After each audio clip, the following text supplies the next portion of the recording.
Good evening, everybody, and welcome back to the channel. Welcome back to Highlands Fishing. We're picking up where our early access gameplay left off with our regular gameplay, I guess you could say. It's toward the end of September. We're going to be rolling forward into October soon. But I wanted to do a little bit of field prep beforehand.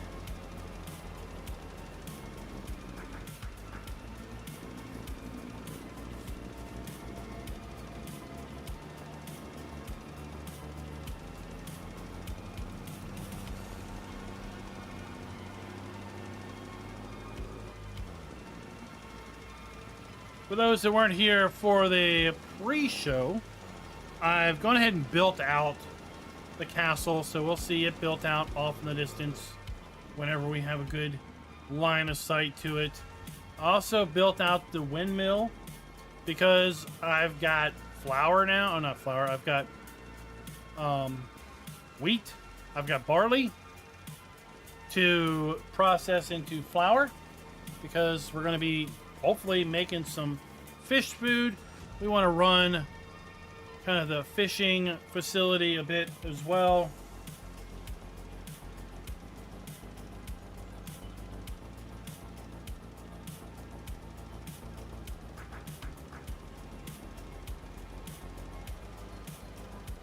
No, the collectibles do not give you any money. They just give you a story. So I went ahead, got all the collectibles, and we're going to maybe read the story tonight. Because in addition to a story, a ghost ship appears in the harbor. A little mysterious ghost ship. So the ghost ship must have something to do with the story. What's up, BFG? How's it going?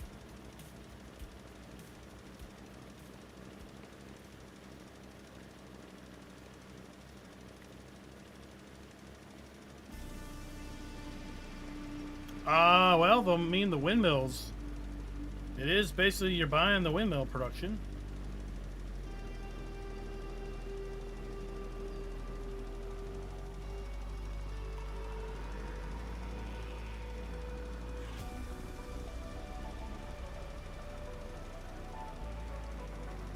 Glad you liked the map. I didn't really pay attention how much the land cost because, yeah, I just bought it. $457,000, but you get a lot of forestry. I mean, come on, there's some forest there. You can clear some out.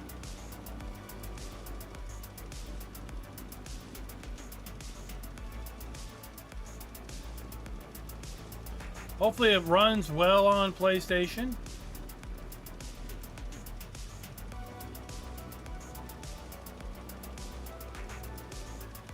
I really should use the bigger tractor, but it's over there hooked up to my trailer full of grain because we're running over to the wheat or to the flour mill soon.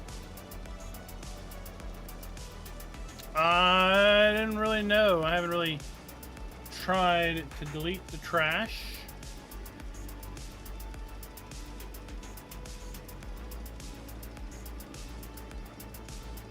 So I don't think I've tried to delete the trash.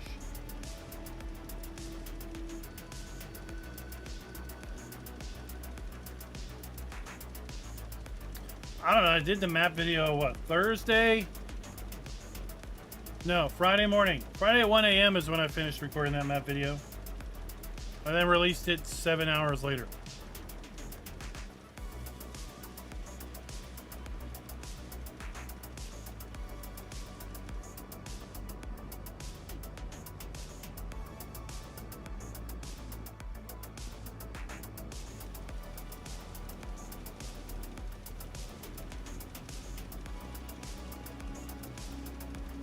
I tested the silos. I'm not reproducing the problem that someone mentioned in chat over the weekend. They were saying that you could only get one of the two grains out of the silo. I've been able to pull both. So I don't know what's up with that.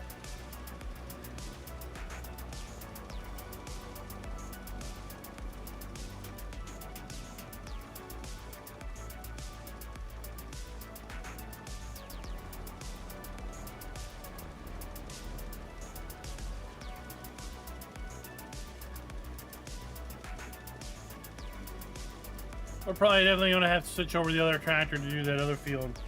It's got a big slope.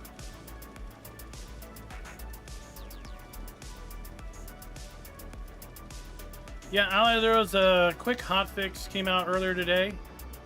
Fixed a few things related to the expansion, one of which was identified related to multiplayer servers.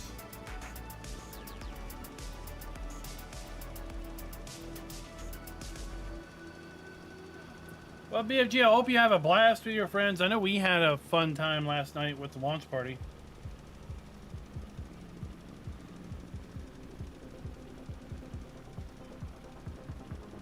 Yeah, the stock check mod probably isn't working because I would suspect the new silos here on the expansion probably make use of a different script or somehow store their information differently.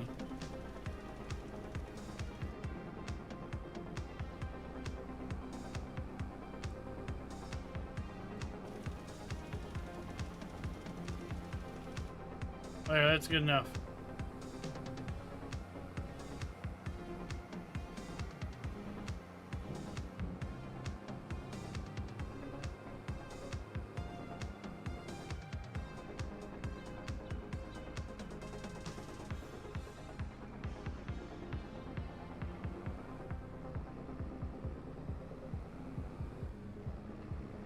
We gotta fill this thing up with lime before we do any work.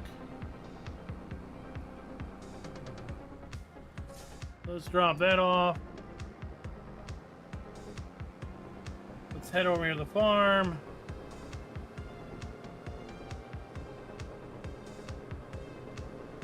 And I'll see if I can delete stuff.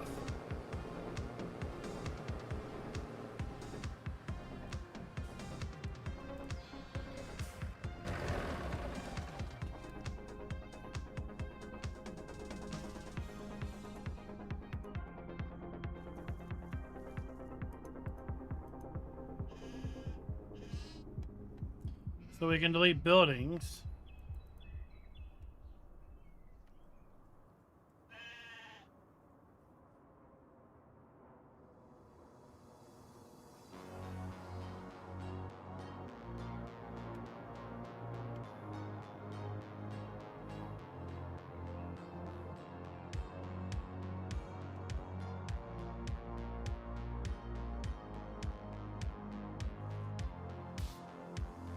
So it doesn't look like it.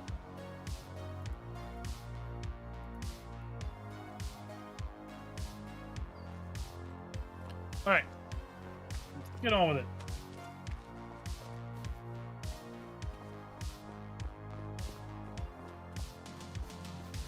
So it also means the shrubbery doesn't block round bales. So I had to go on a hunt to find a couple round bales because they rolled right through the shrubbery.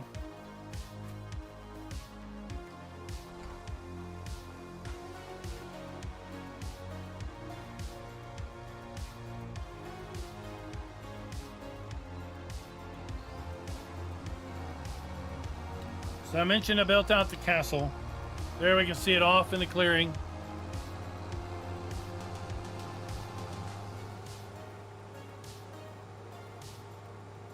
I guess we need to be over here.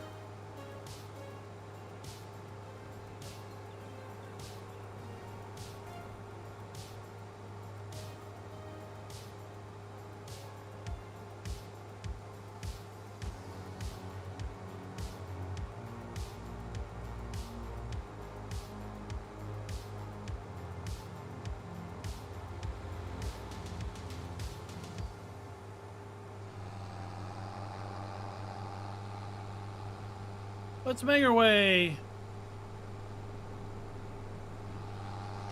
down to the harbor. I want to read the story. Let's start out by reading the story.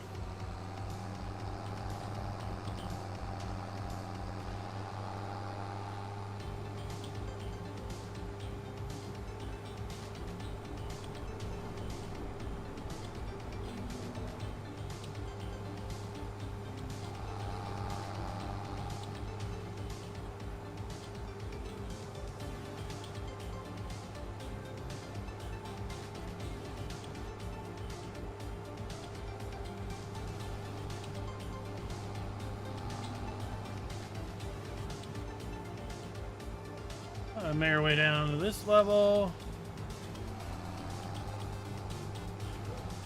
What? What? What? What on earth did we catch ourselves on?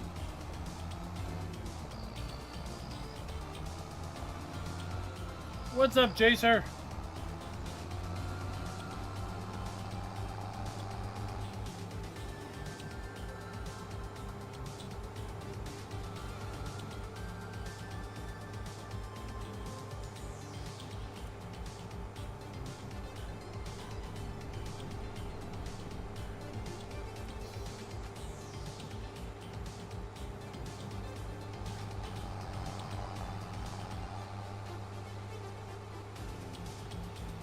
Oh, I see the ghost ship.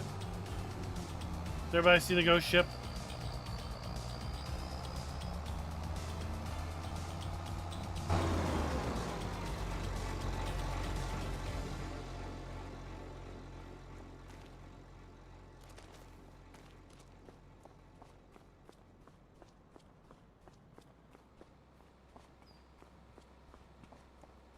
So, off in the distance, after you collect all the collectibles, there's a ghost ship out there with a mysterious fog around it.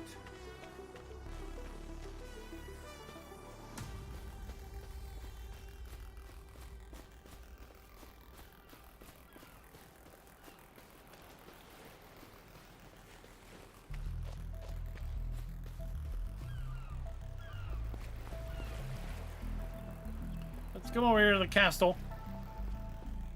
The castle grounds.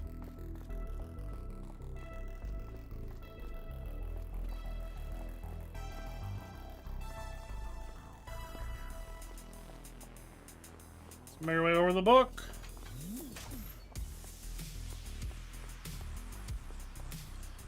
Chapter 1. Here I am, Captain.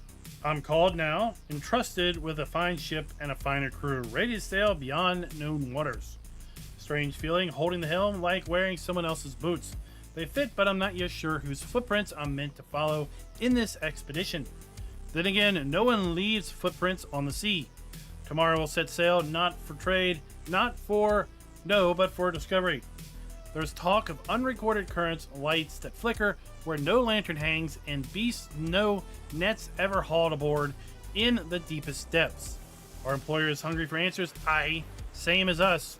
Let the sea reveal what's kept hidden, and we'll put names to the nameless. But first, I need to know the names of my crew.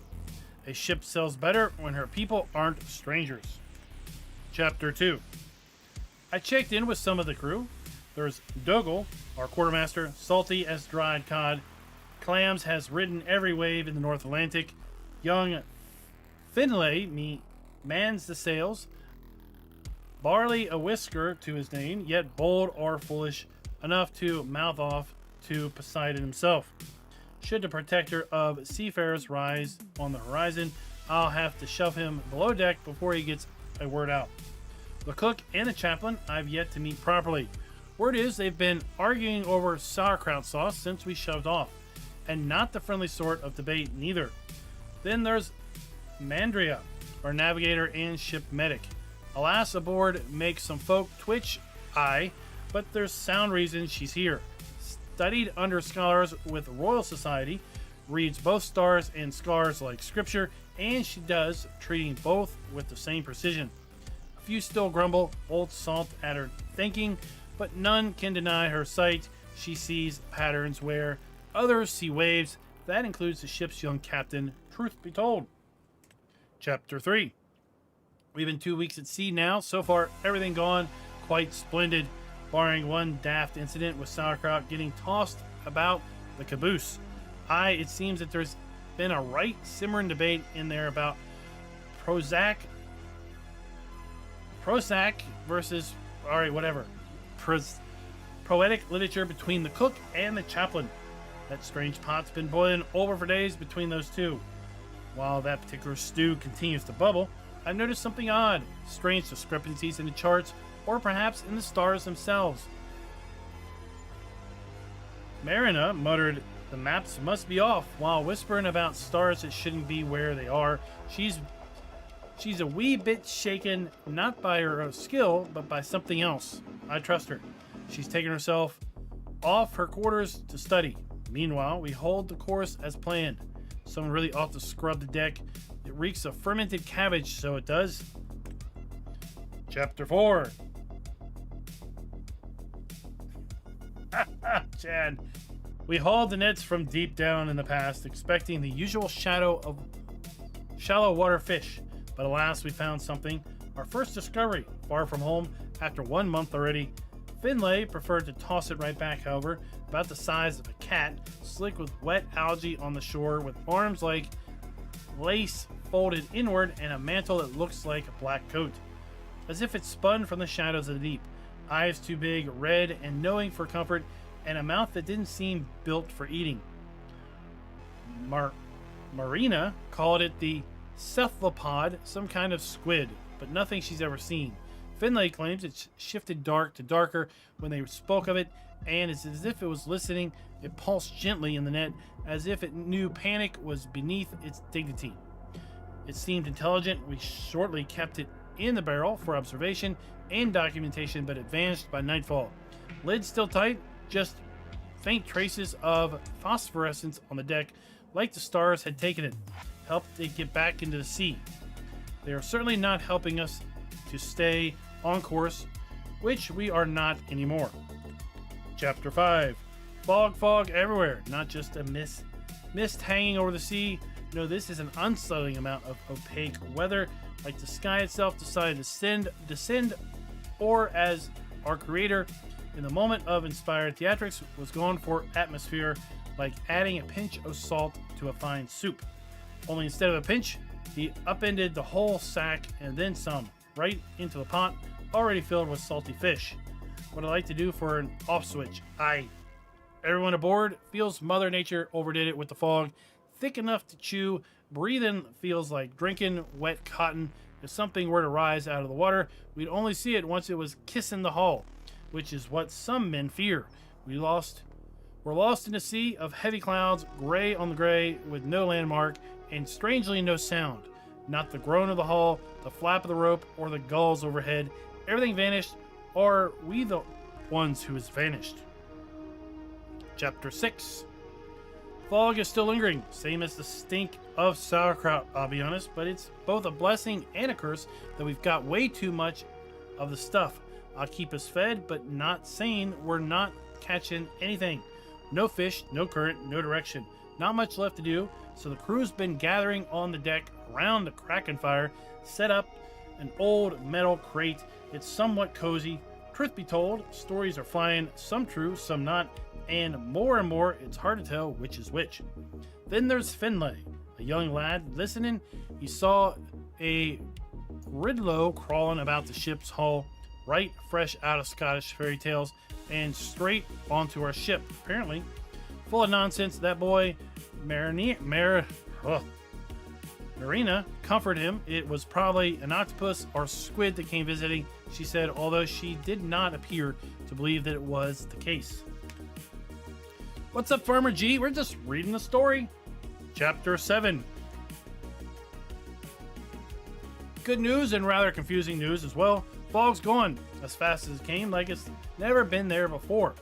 But not before it all left something behind, a rather mysterious memory. We weren't sure at the time what it was when we heard water splashing, like tons and tons of sea being shoved aside, the kind of sound something big makes when it rises slow and stays risen. At first we thought a whale had to be, but then did not come down again. We've been calling it a hallucination, for lack of a better word.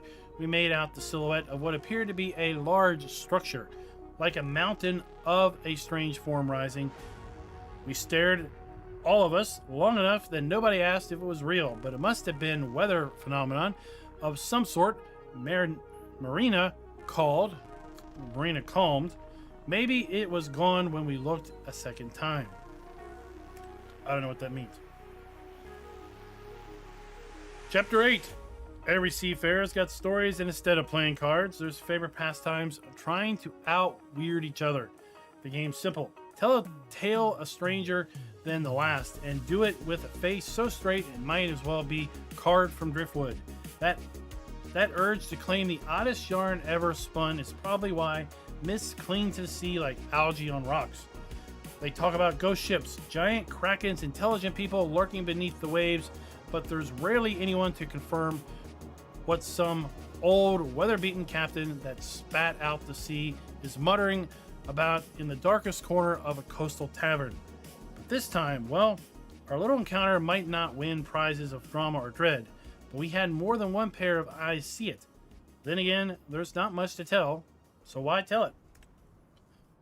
Chapter 9. We got our destination, where our ship is going to retire after months of our expedition. Most of our crew got off to hire with other companies as planned. Only Marina, Finlay, Dougal, and Chaplin and me return home on a smaller boat. Back home, Marina will hand over her documentation of creatures to our employer, and then we'll scatter. She's pleased with our findings and seemingly unlisted sea creatures. At least our knowledge, to be honest. We're not entirely sure how we ended up at our destination. Marina claims either the charts or stars were wrong, and we drifted blind for quite some time. Maybe this captain's done something right without knowing it.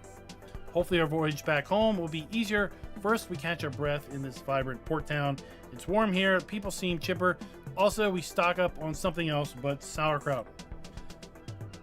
Chapter 10. 2 weeks in our way back home, Mother Nature seemed to have found the off switch for the fog. Instead, she put the strange island in front of us. We don't even argue if we should be there or not. It's not marked on any chart. Either all our charts are cheap fabric full of false information, or is indeed uncharted. Royal Society's got an interest in unmapped landmasses, and the crew argues whether we should approach. The island's jaggy, possible volcanic. We hear a kind of hum from it. Low and constant, like the earth itself is remembering a tune. The offshore glints oddly as though the rocks are covered in ink, and a lot of it. With a few long weeks still ahead, Dougal and the chaplain want to land and rest. Marina naturally wants to explore, and Finlay, well, he's still Finlay. Loud until the unknown answers back. I suppose I'll set the anchor. Who knows what we'll discover? Chapter 11. I don't know. It's a mystery. Chapter 12. So, it's only me now. It seems to be a recurring theme of my last voyages, but I'm not sure how I got here. If I'm being honest, it's peaceful, and I'll give it that. A nice change of scenery. No shouting, no sails, no trim, no charts to talk or argue about. Not many folk about, most farmers, but those I glimpsed seem to be busy with their own affairs, and that's fine. There's a castle and the bones of a nearby ancient... There's a castle and the bones of another nearby.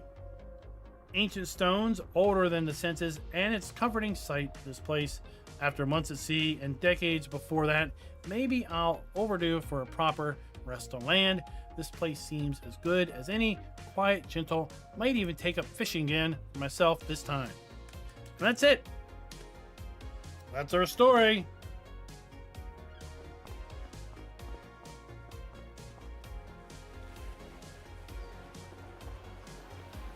Let's get back to farming.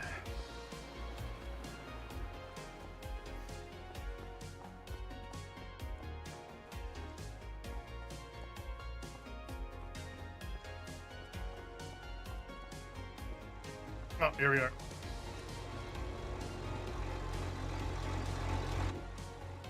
Well, I don't know if I should be disappointed by that story or what.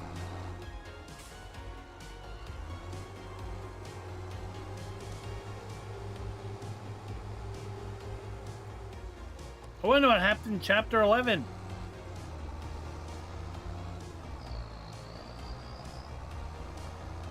Why was it blank?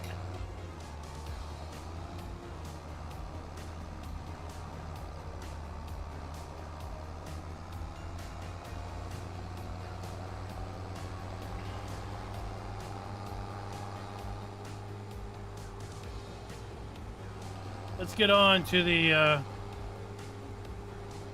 windmill.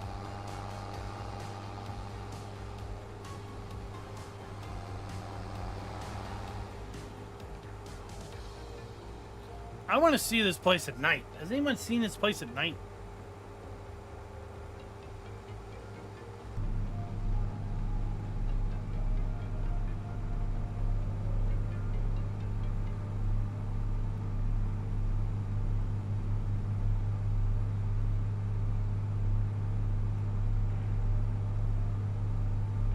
There should be another dot on the map.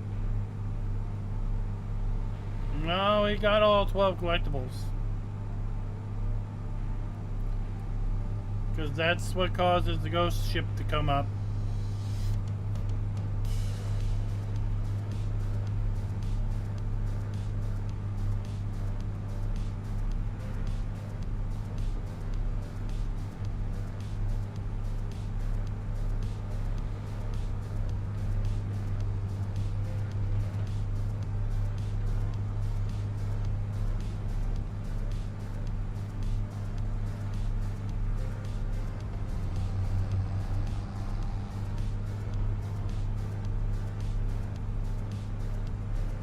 Yeah, Delilah, there's been a rather vocal amongst the partners, see, 12 of 12, related to, well, not just this DLC update, but it's been a thing for a while with the Giants installer and big patch updates and DLC updates being slow. Let's say that many people have been very vocal about not being happy about it and how basically something needs to happen or the people will just stop. And how difficult it is for partners to how difficult it is for partners to push the eShop when they know the experience is going to be slow and painful.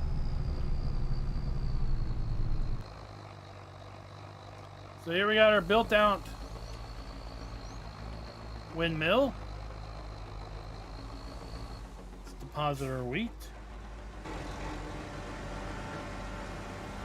And we can go inside.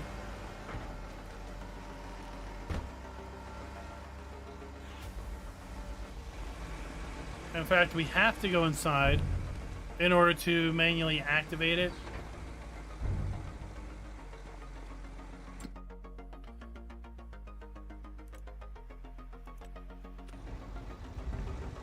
Oh, I wished it was, I was hoping it would be animated. Now we can't go up here. I tried even going to fly mode and flying up there, but I couldn't go up there.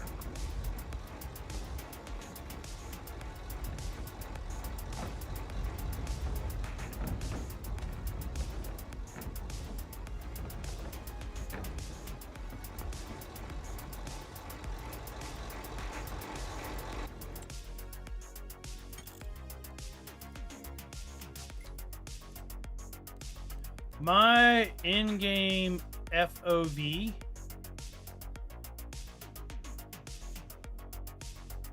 is set to 60.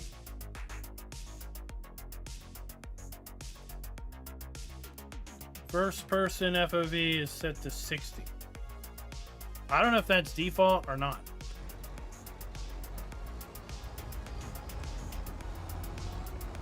I have the wrong code memory.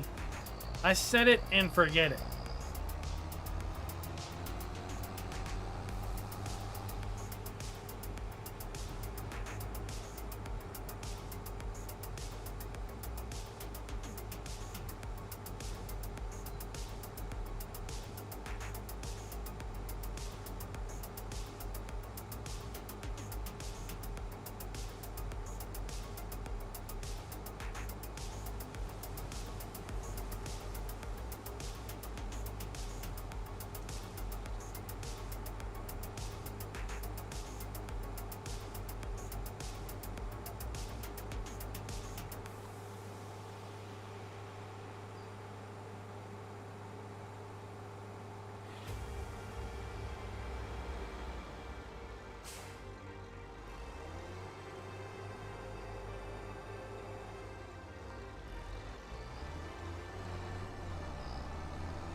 Okay, let's go this way.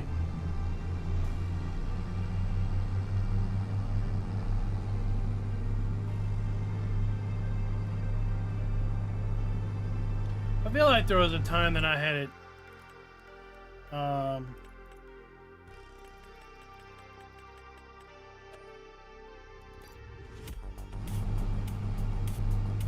set to something else.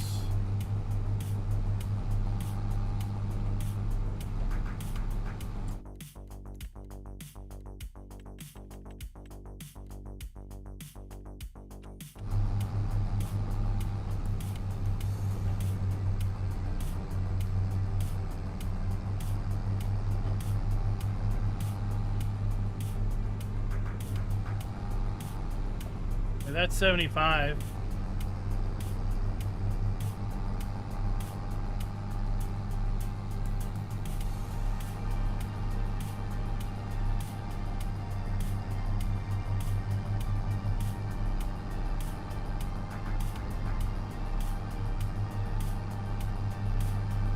Dude, you do not get the right to take up all the lanes.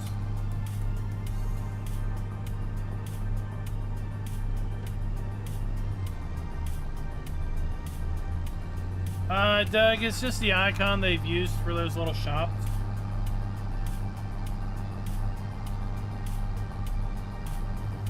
They're just little shops that buy various productions. Like the magic shop and stuff takes paper.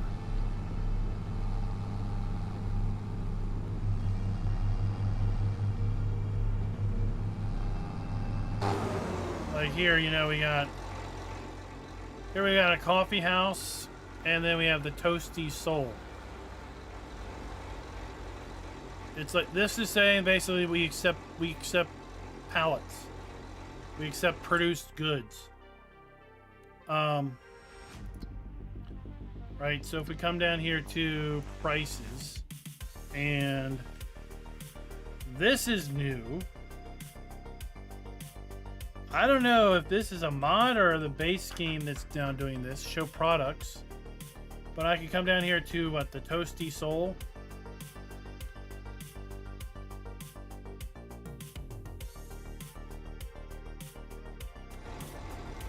Coffee house.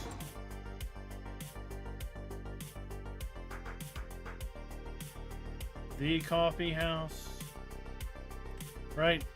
So they'll buy sugar, goat's milk, regular milk, buffalo milk, or cakes. Toasty's Bakery, that's it. Butter, bread, flour, and cake. Right? So they just accept various produced goods.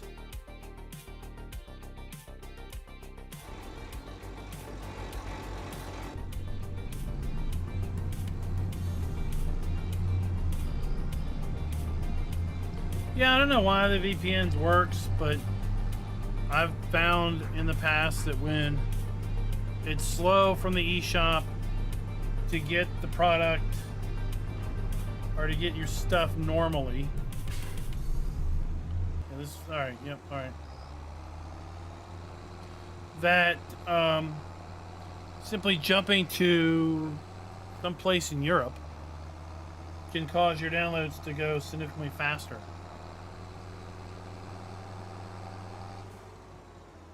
Now, Giants has, to some degree, acknowledged that they don't have a blind eye to this issue. And they have acknowledged that there are some changes that have been made for the 1.15 update. That is probably going to come with what Kermit alluded to is a free content update in December.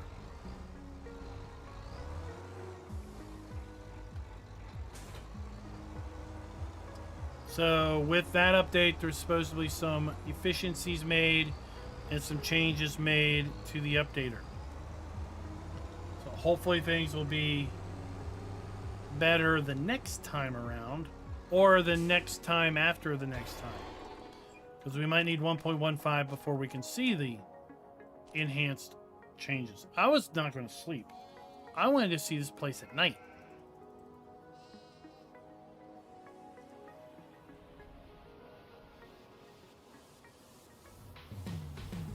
Let this place get dark.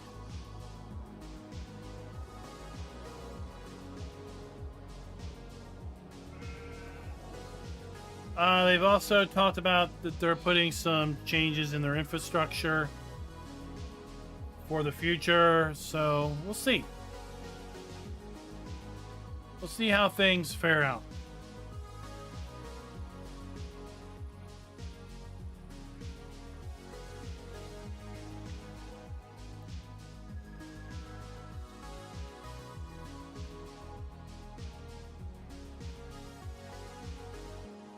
All right, well, I guess that's as dark as it's going to get.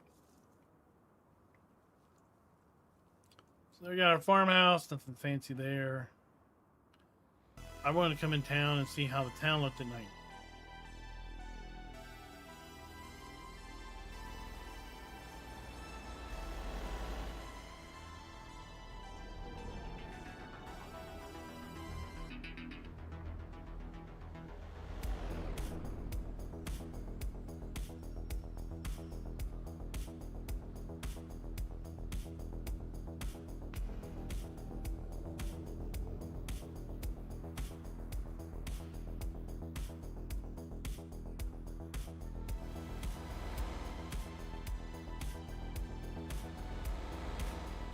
Hey, so far it looks pretty cool.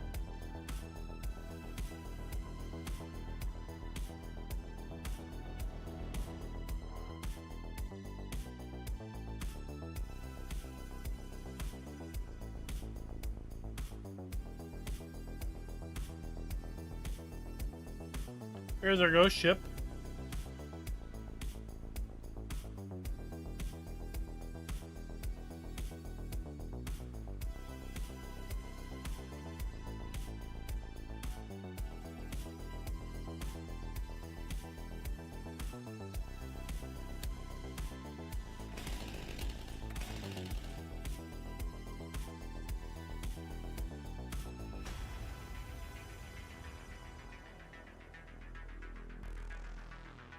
Alright, how does the castle look up? Is it lit? No, that's boring.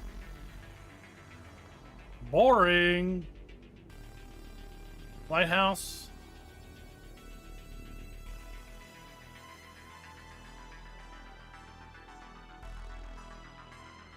So the lighthouse is rotating. Or is it not? Yeah, it's rotating. Pseudo rotating.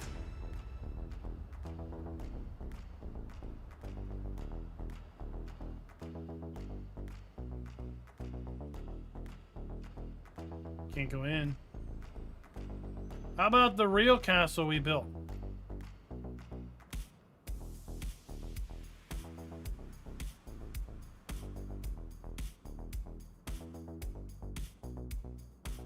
Nope. She's dark.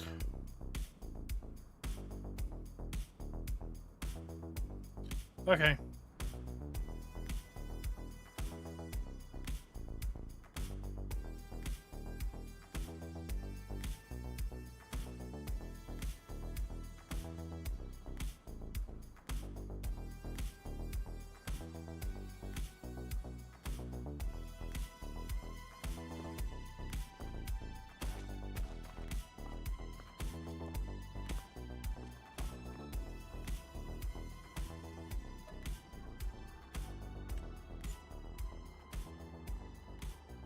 Oh, I don't know if you've seen, we have a new partner badge up there on the stream.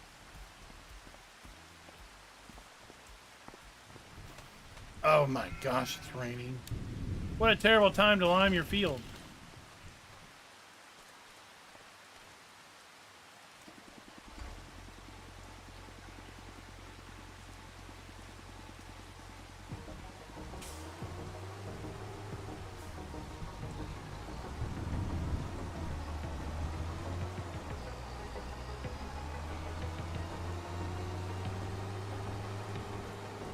Man, it's just coming down like cats and dogs.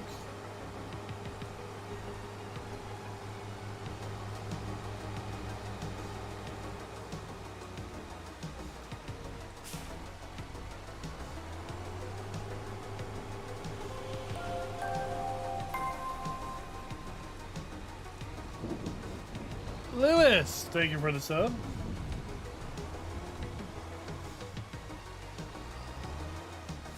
Thank you.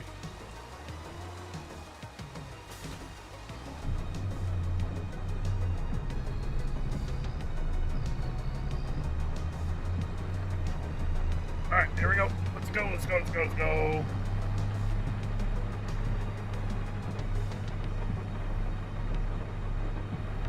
Yeah, imagine if you could turn off just the bus drivers.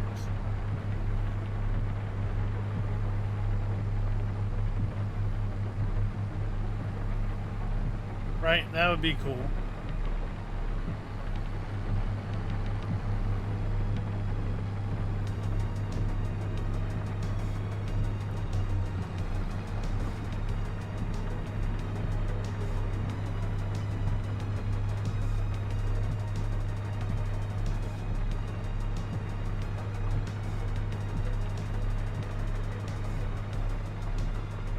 What's up, Paul? How's it going?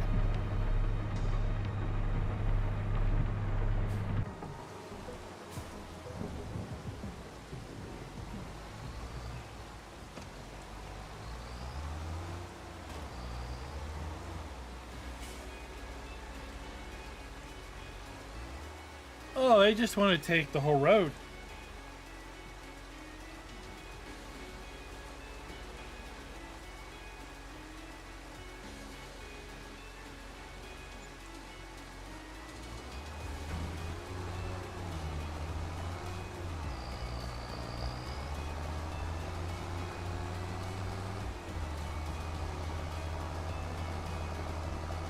It feels like there's too many of them.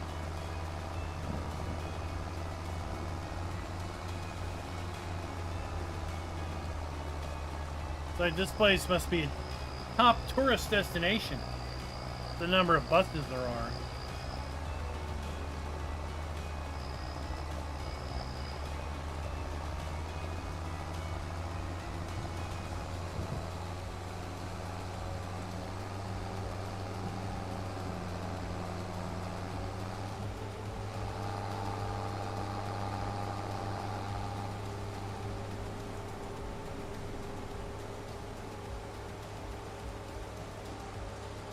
That's the grass field we own, yep.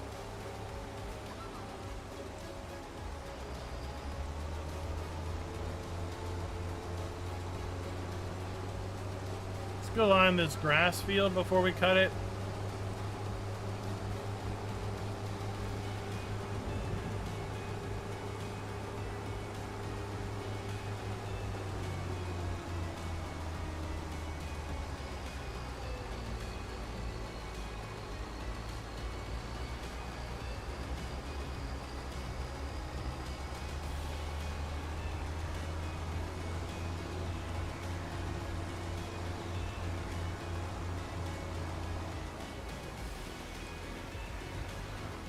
I like this area up here.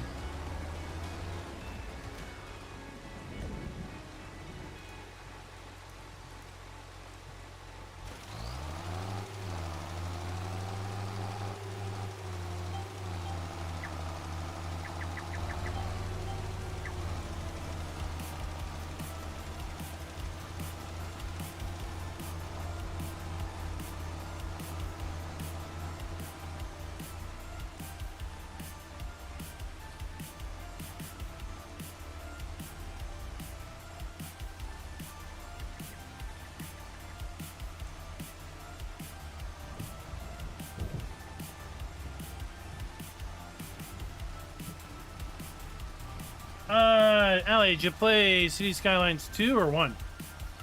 I'm curious if 2's been fixed with all of its release issues.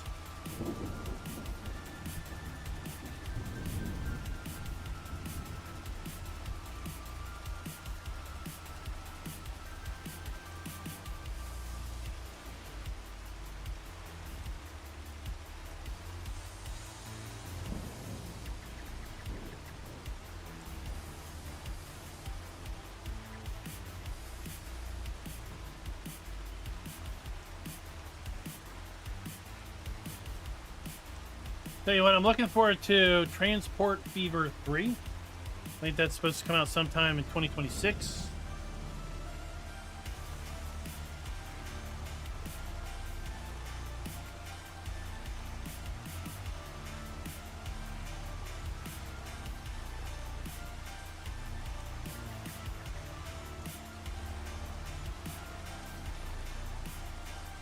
I'm going to try to get more into Transport Fever 3 than I did 2.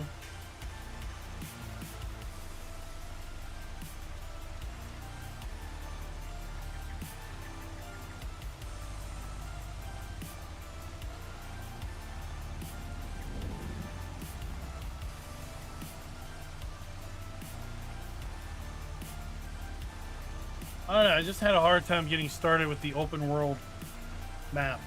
Or the open world gameplay after the tutorial.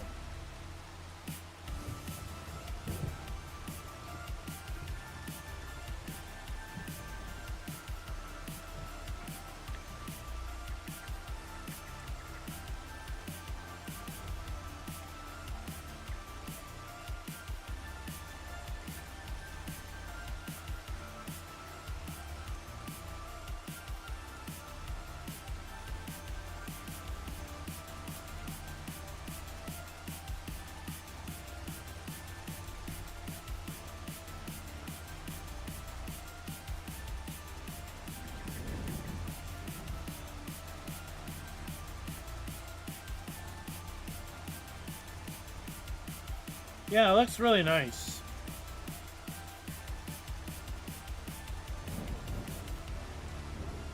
So again, I think a lot of people will like it that are into farm sim. It's just I got to get my head around it, and I really had issues getting my head around Transport Fever 2, mostly around getting started. It was decision paralysis, where I couldn't make up my mind on where I wanted to start, how I wanted to start. And it was like, I really would like if there was some general, guidance. Like, how about we start doing this? And then I could work from there.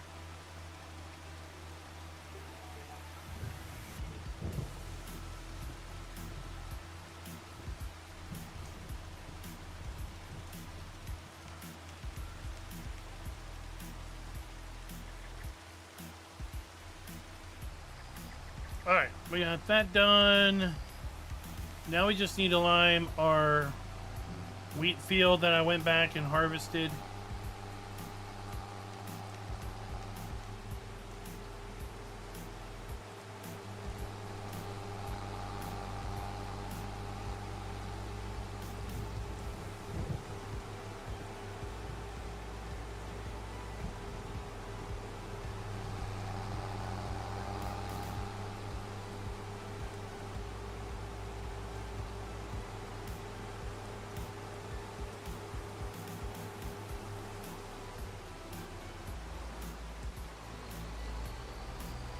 I look forward to our Christmas decorations.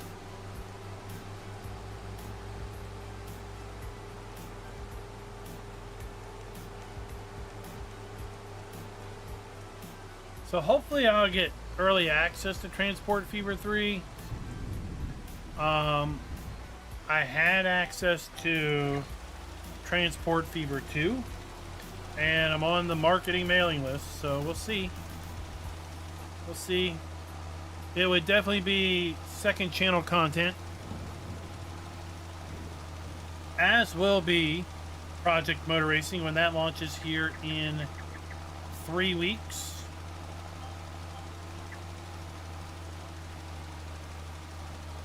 And speaking of that, if anyone is watching that is into sim racing and wants to join in on our Project Motor Racing League night, then explanation Discord to join the Discord.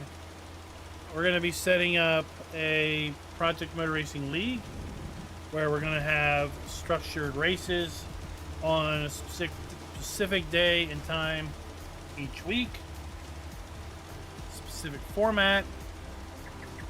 We're going to set up points for finishing, and at the end of the season, we'll see who has the best points.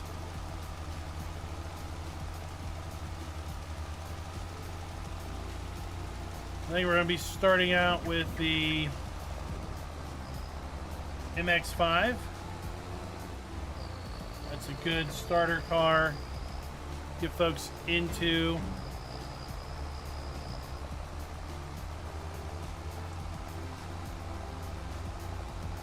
and then we'll move to other vehicles in other seasons.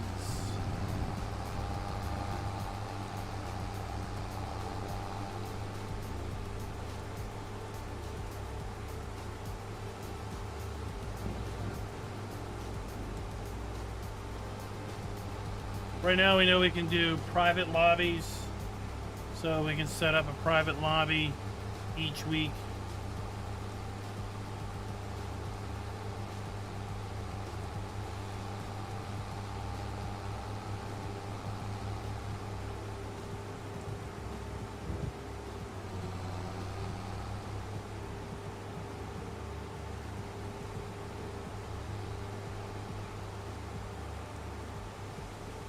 I'm also going to be doing the career mode over on the second channel. Similar to what we're doing with Project Cars now.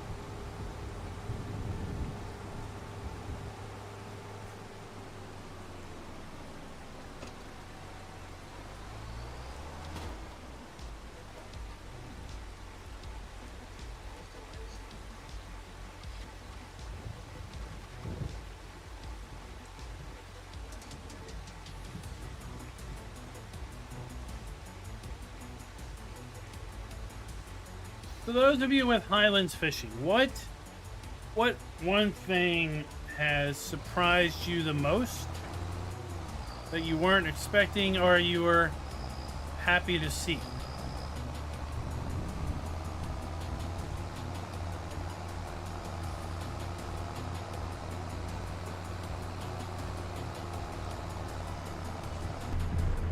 I think for me, it's the overall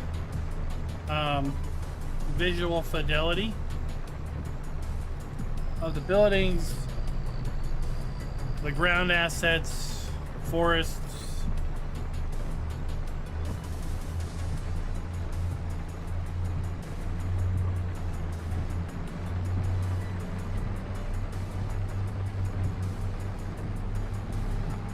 Yeah, Roadcraft was fun, although I would see it as a massive grind in single player. We did it in multiplayer and it was great. We typically had between 3 to 4 people in the multiplayer session, all working to clear the map and the missions, and that still took, oh, I don't know how many hours. I'd have to go back and look.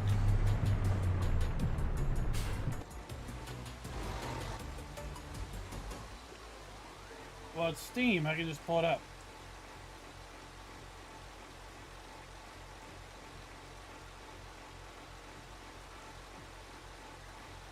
Let me see. Let me see.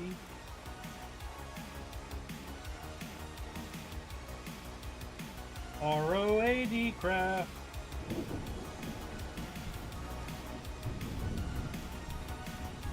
I got 66 hours into Roadcraft, which is fine because my general philosophy is $1 an hour.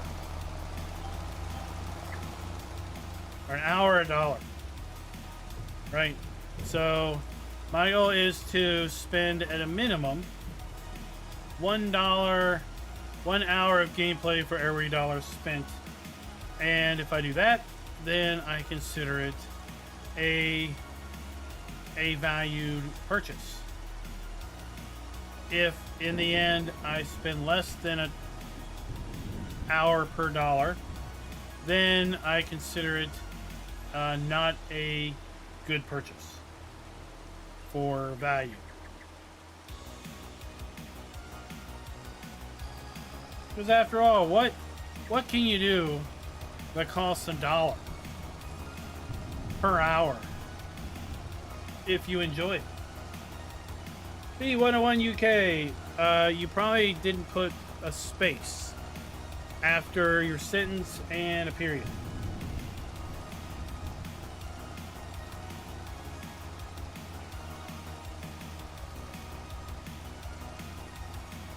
Oh, you didn't think they were gonna put driving on the left in?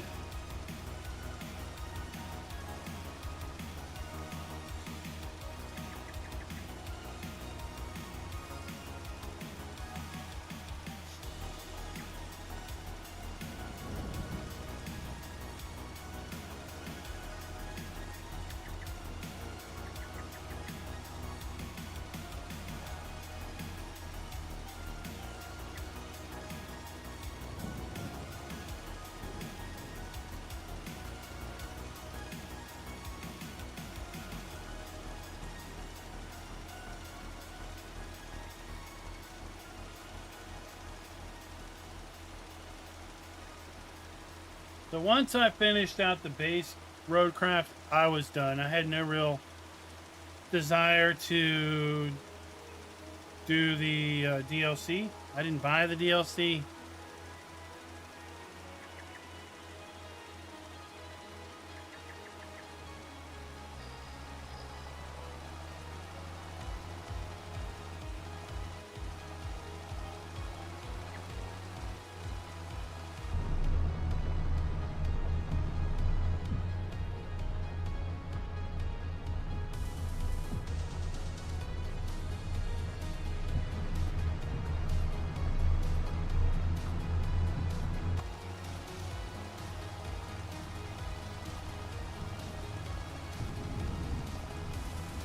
What's up, Paul, if I didn't say hey earlier?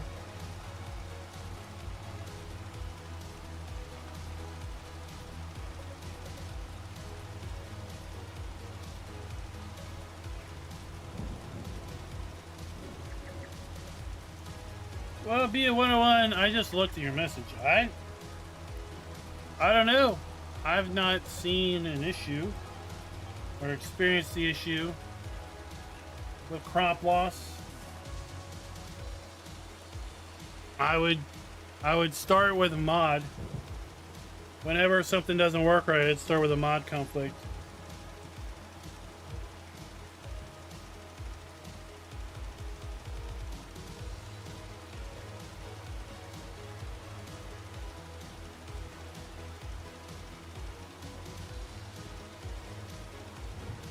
Well, we've seen left-hand traffic on mod maps.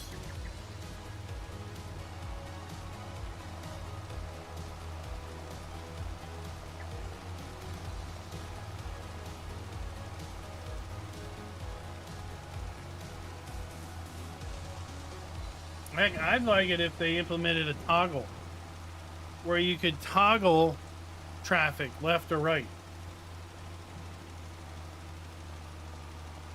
Of course, it wouldn't change the sign postings.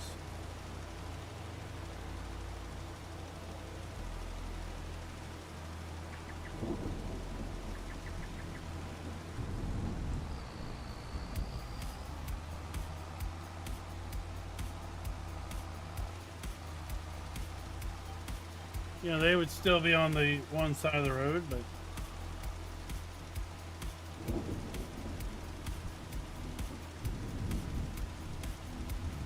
you know what? Let's not forget, this video is brought to you by Fan Farmer and Nigel Lindecote. Thank you for being farm barons.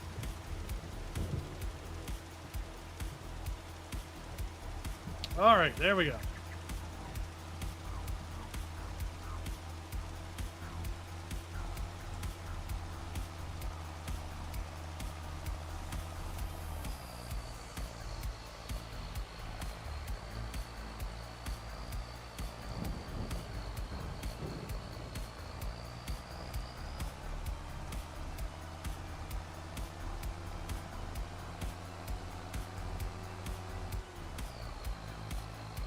Put this away.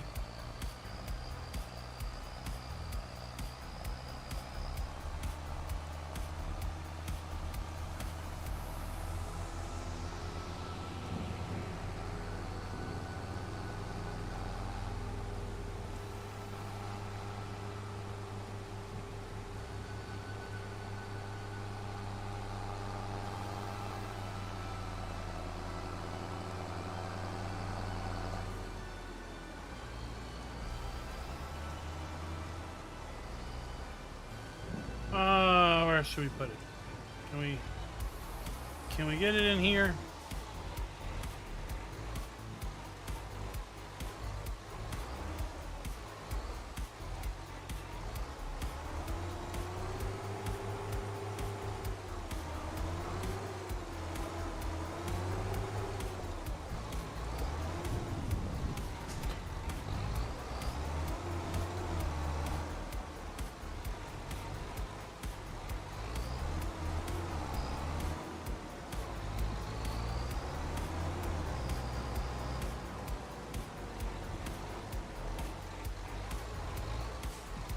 Park that there.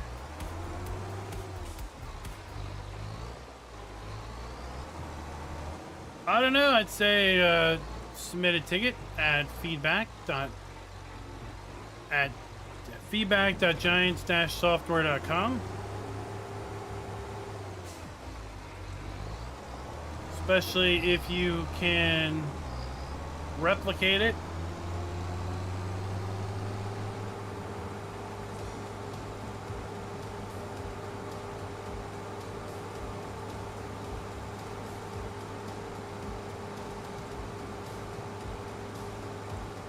Because all unreported bugs never get fixed.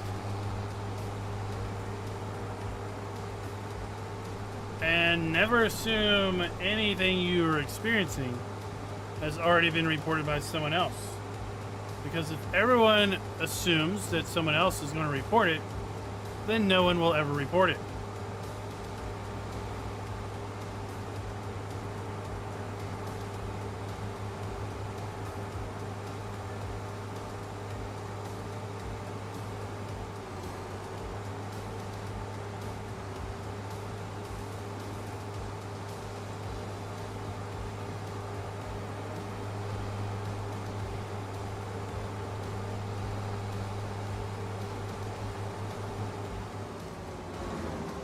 We're coming down here to get my signature combination of mowers.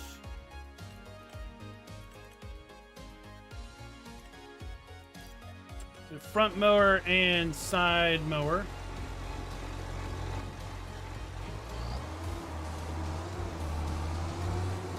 Well, I figure plenty of people will replace the silos, the new silos, with a standard silo just for familiarity and the fact that you're not going to be limited in crop.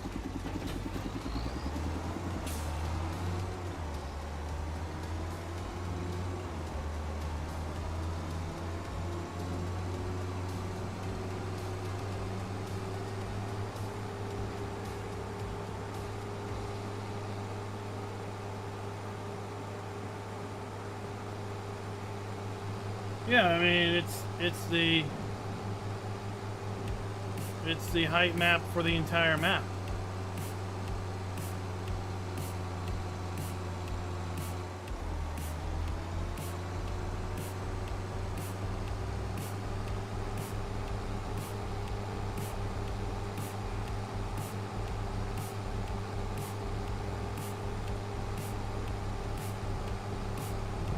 You'd have to convert the file over and then basically take just the section that you wanted, copied it, and basically painted it into the new save to restore just that section.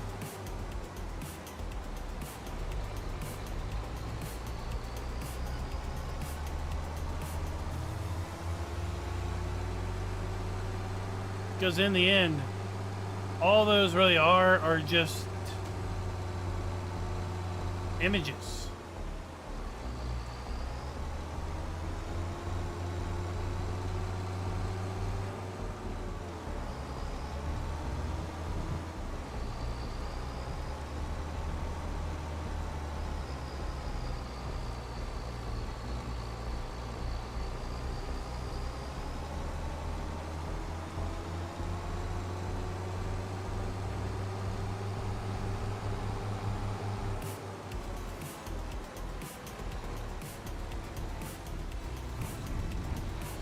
go ahead and mow in the rain. Why not?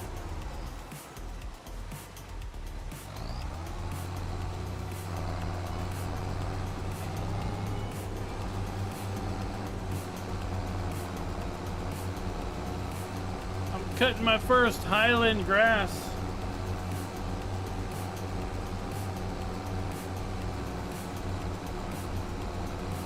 I was really hoping McHale would be a surprise brand. But nope, didn't happen. Maybe year 2.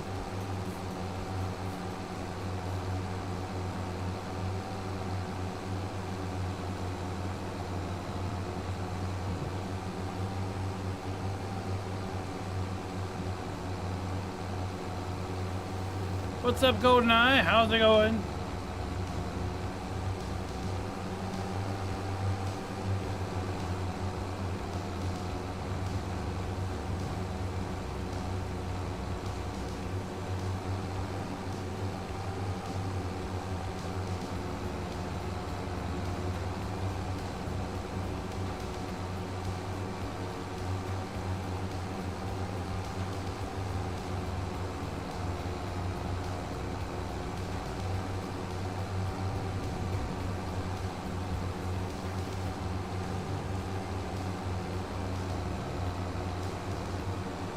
Someone's gonna have to really clean out this mower soon.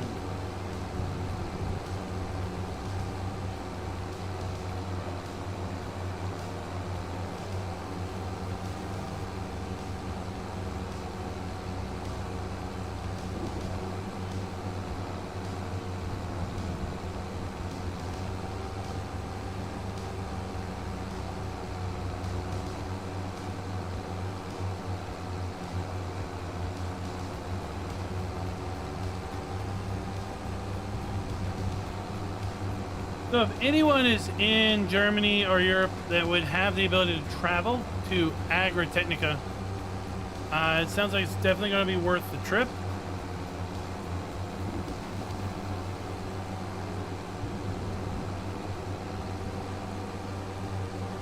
From what I understand, Giants is there, and there may be some special things that Farm Sim players could pick up at the show.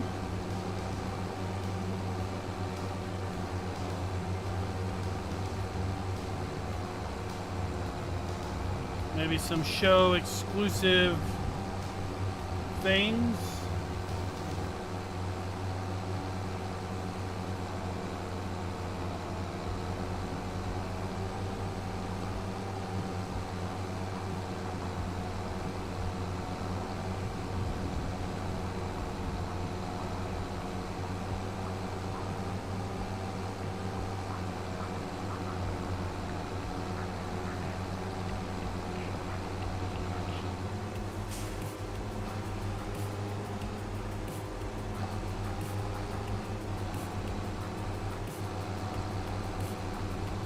Yeah, I don't know what was up with that. It seems that it was a Steam issue.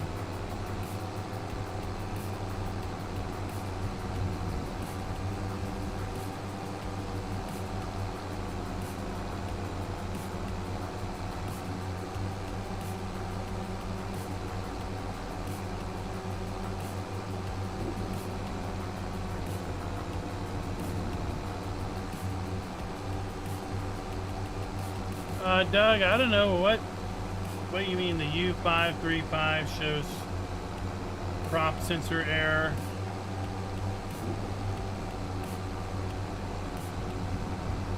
I mean, I'd say if it seems out of the ordinary and you can easily reproduce it to send it in.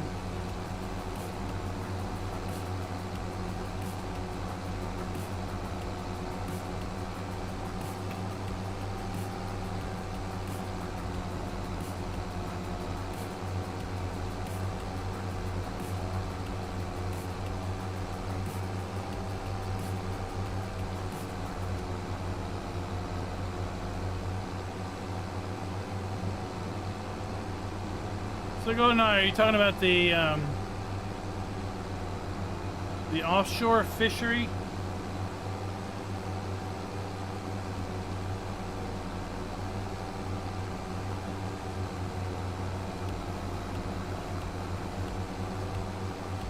There was a comment today related to the offshore fishery and mod maps. Because we know that right now, the boat dealership is limited to this map alone. Well, you obviously need the boat in order to get out to the offshore fish hatchery.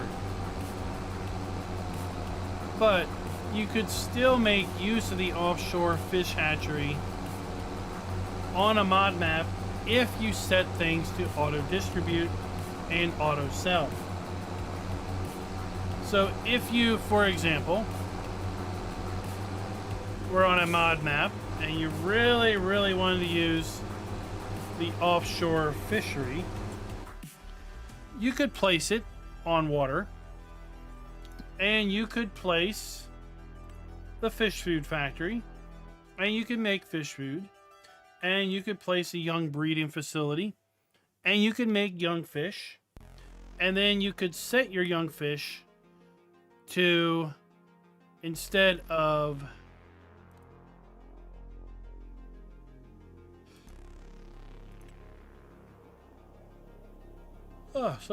instead of selling or storing, you just set them to distributing, right? And by being in distributing, then when you place your offshore facility, then they'll just automatically move there.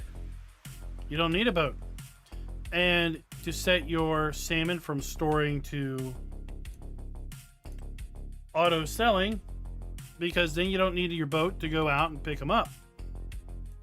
So you could still technically do the offshore fishery on a mod map. You just have to set it to distribute and sell. Steve, no clue on the coal. It seems to be something that was either not fully implemented or something that might be coming in the future.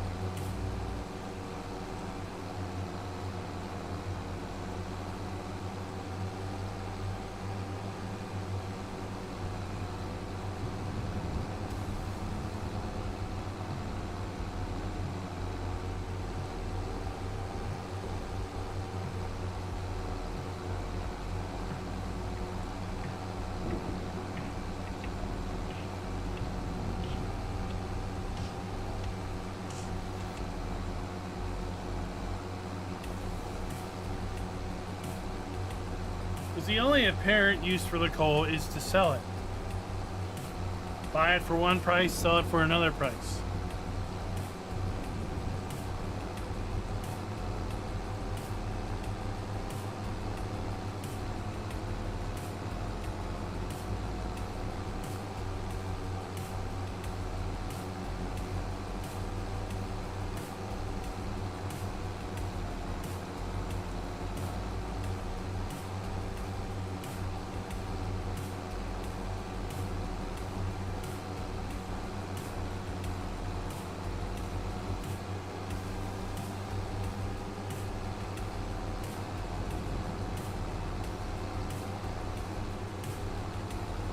If you're talking about Silver Run Forest, iron just came up out of the ground.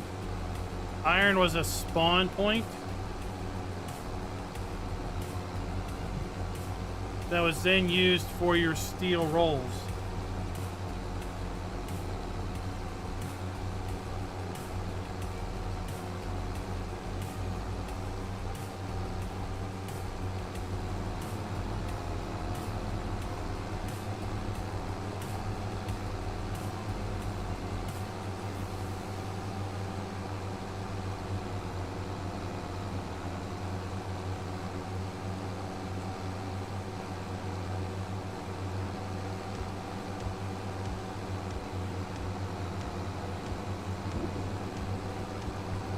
I mean, when you're playing the hardcore way, Chan, right? Any way of earning money is a benefit.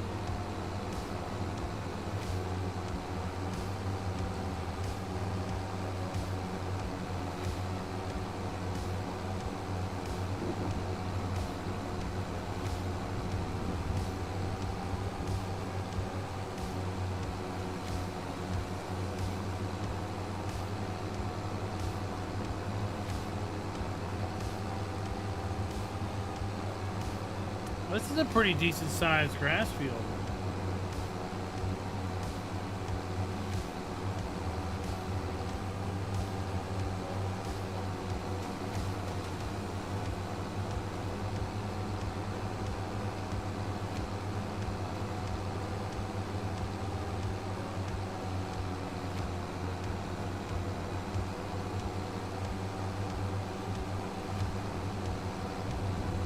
I remember that's why I would do forestry when I did a really in-depth, long seasonal playthrough. Back when I had more time, I wouldn't skip days as much as I would just go out and find something else to do.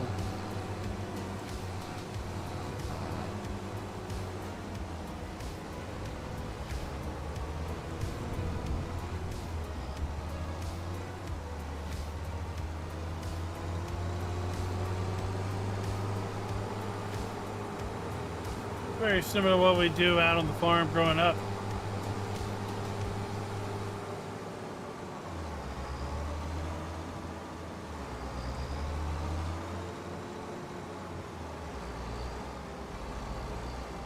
Well, it's nice. If you don't have anything to do, well, you're just not looking hard enough.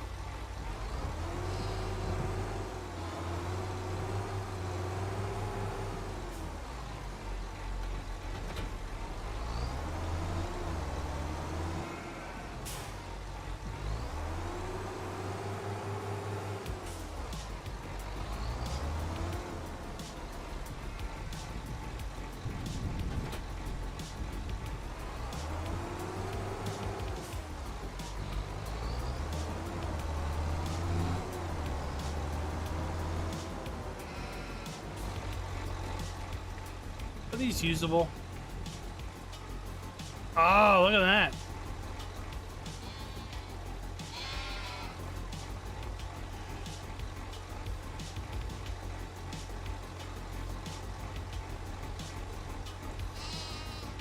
What are you, full already? I guess so.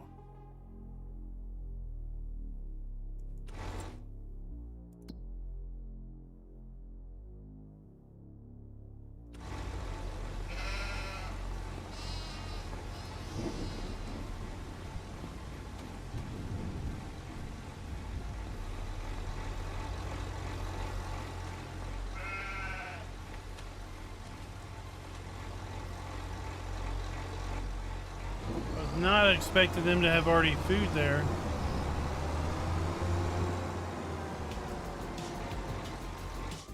Okay, let's look here. What month are we in? We're in October. We can plant barley, plant wheat. Can't do onions.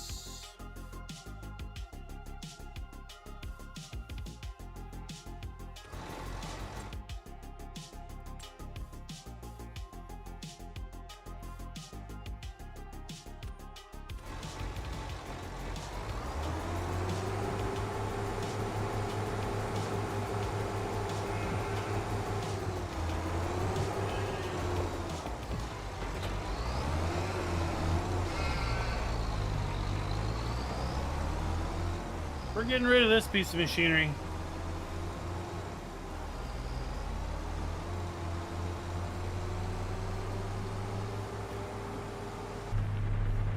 We're gonna get that new Vaderstad seeder.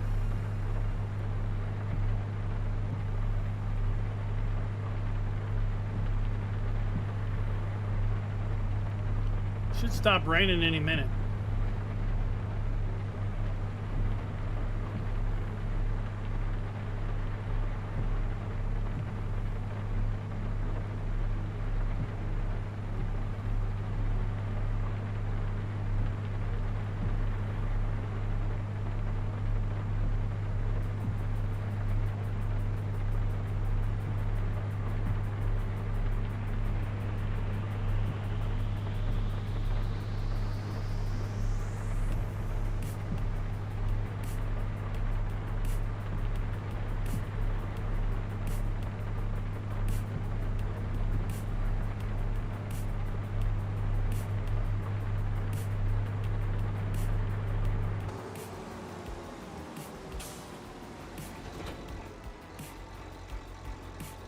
And speaking of that, the rain just stops.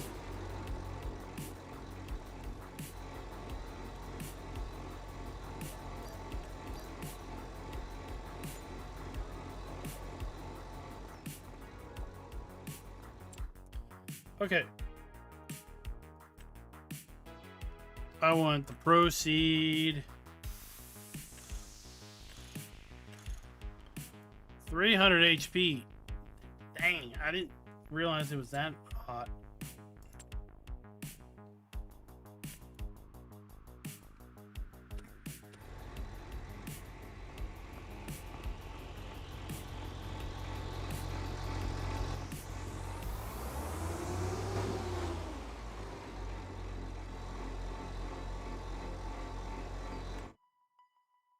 Oh, let's buy some horsepower.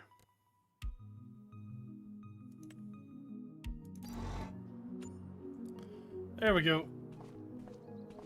I mean, these days, all the tractor models have the same engine. Your horsepower is basically by chip. How much horsepower do you buy is how much you get.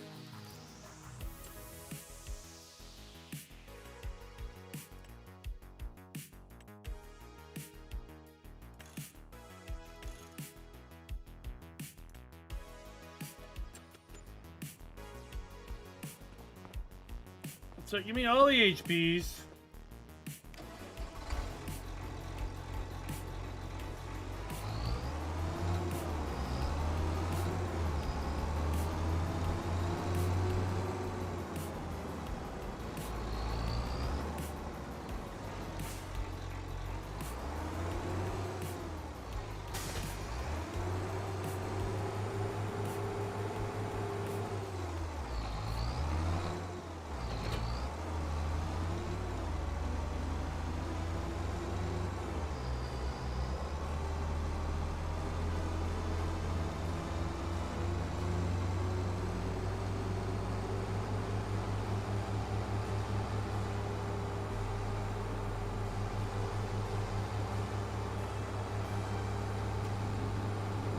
Now, I know we got a pound of seed at the farm.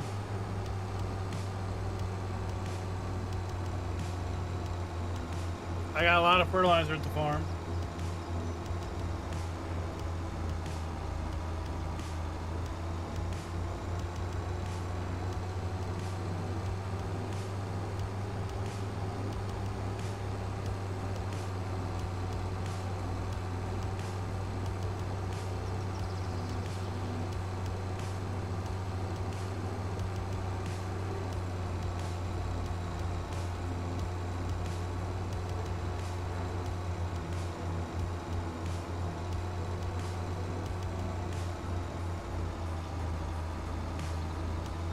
Bring the back way in.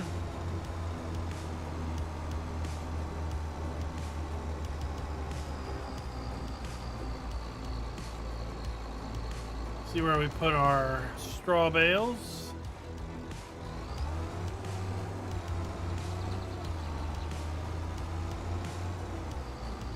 We've got our bagged onions we need to do something with.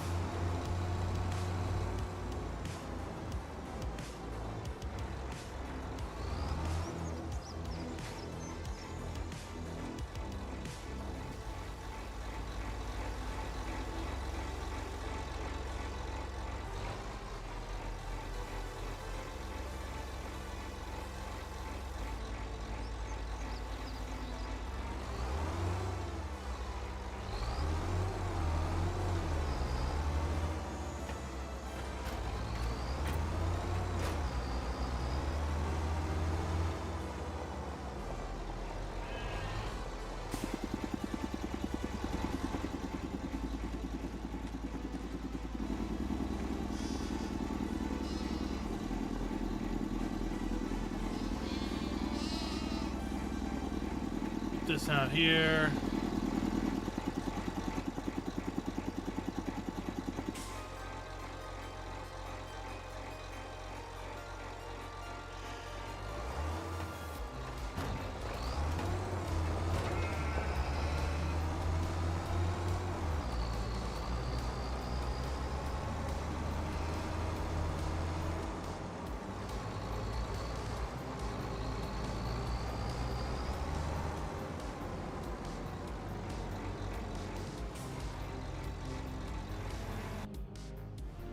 Oh, they got our beached boat.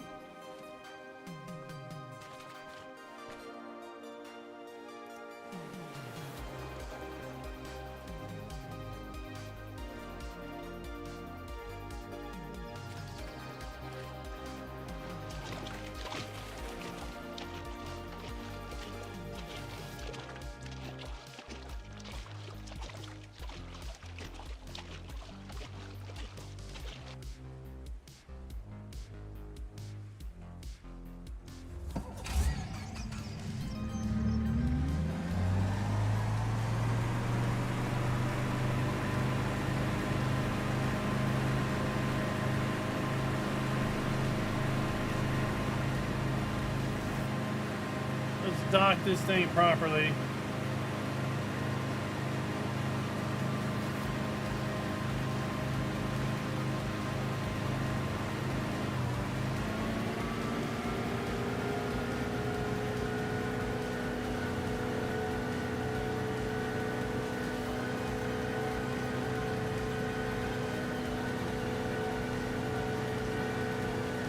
I just wish it'd go faster.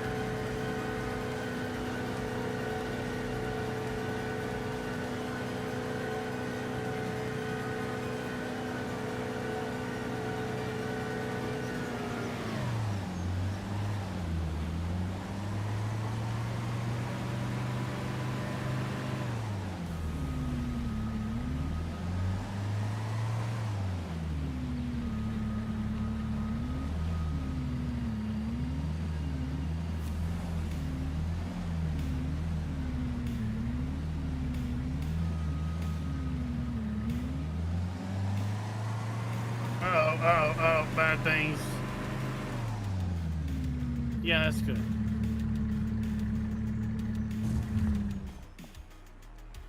That's fine. Right? That's fine. Ain't going nowhere.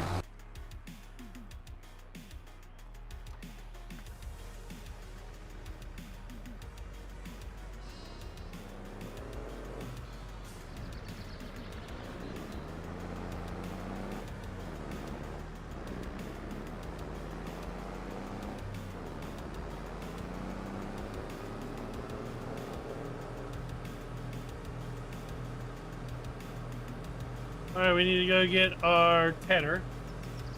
We need to get a windrower.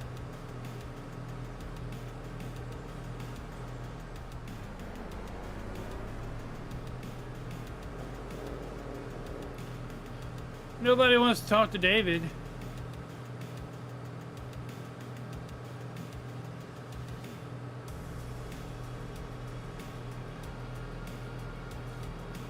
I mean, that looks like a nice grass field too. I might be picking that up. What's up, Miss Hillbilly?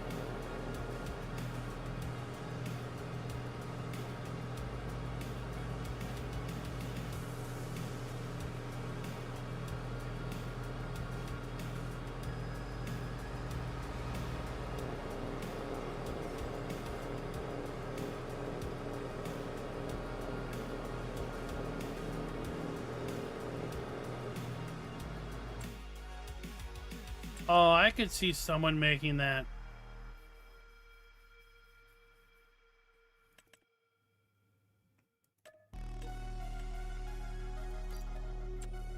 We gotta get the Highland tedder. Because, you know, it's called Highland.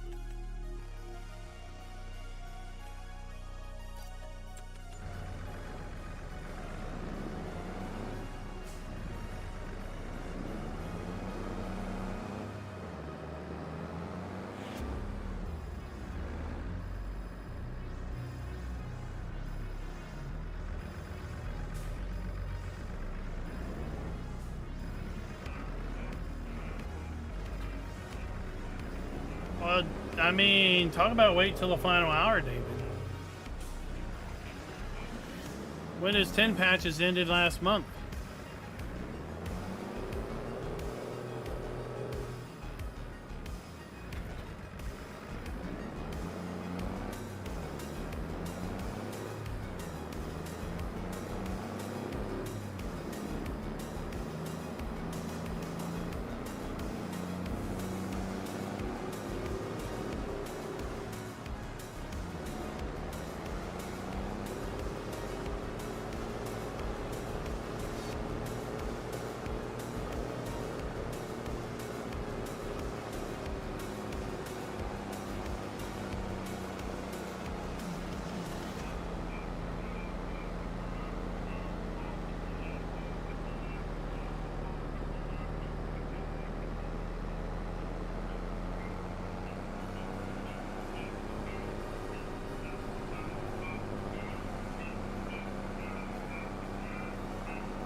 year. What do you get another year for?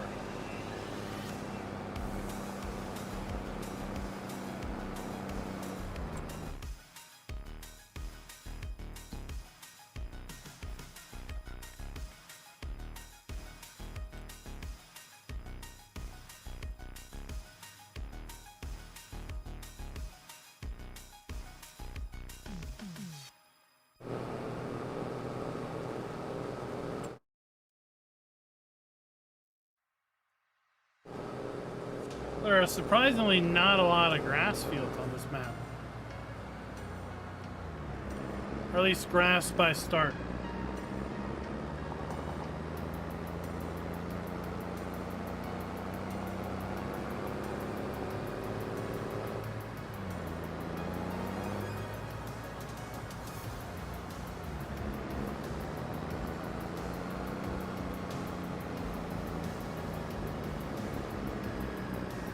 I don't know. We updated ours last year for the most part.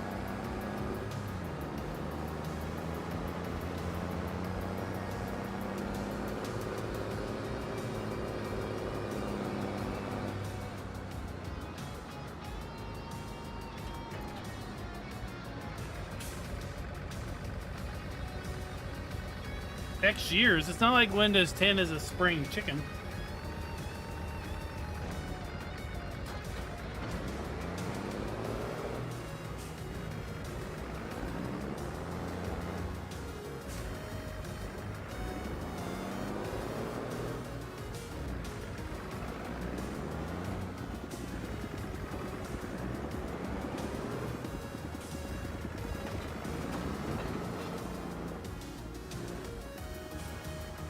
They must have a field day with Apple.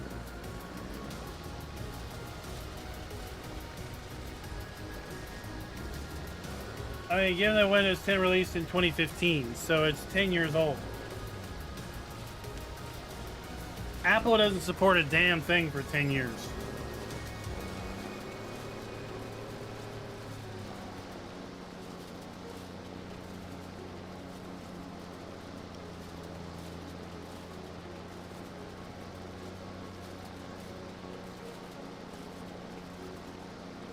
Yeah, the ATV is nice. I like that they added the chainsaw carrier.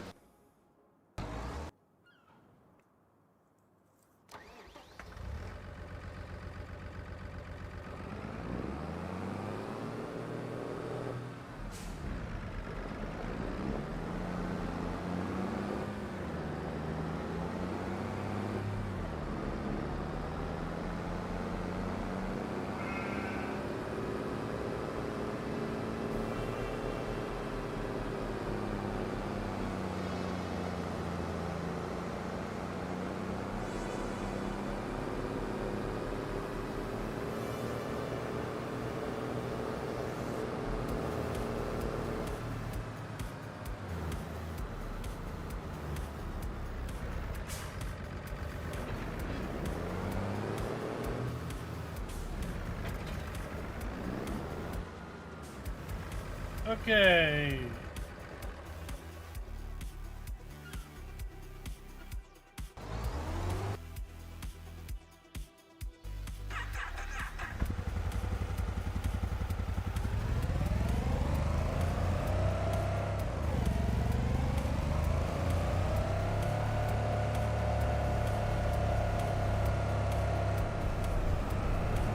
Speaking of our ATV,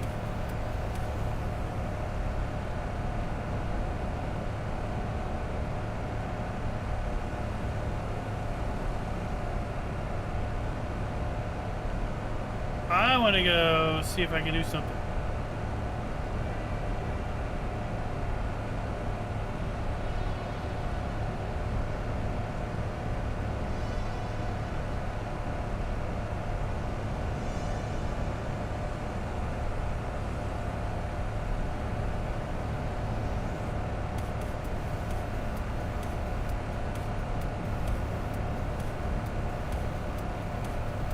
Well, all Windows 11 is really a reskin of 10 in all the bad ways.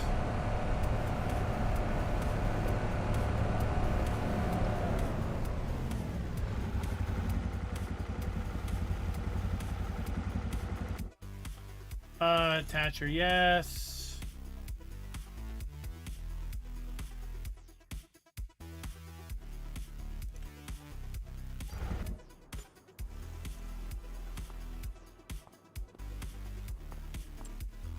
Let me get something here.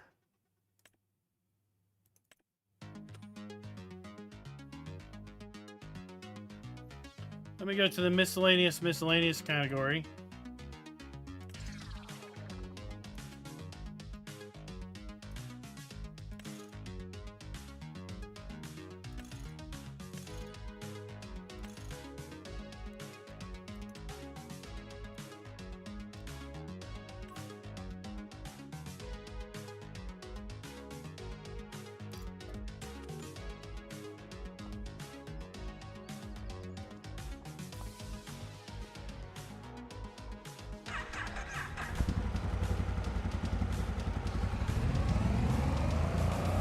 I'm so glad I have the right headgear.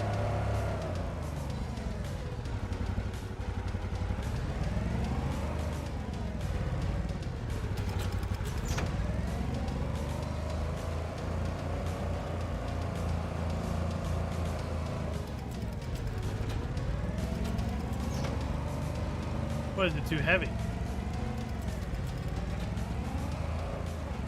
I was pulling it.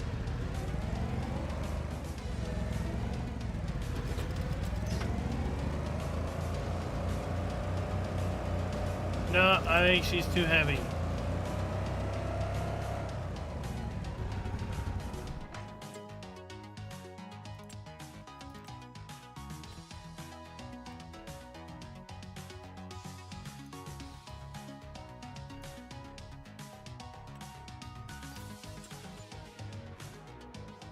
How about this?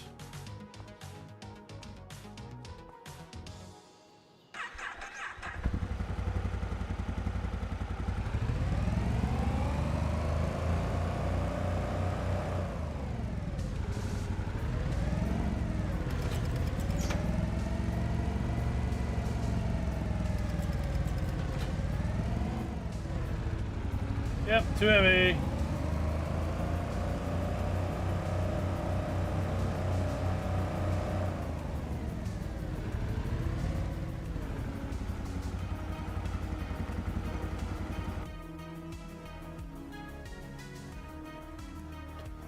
Why can't I sell it? There it is.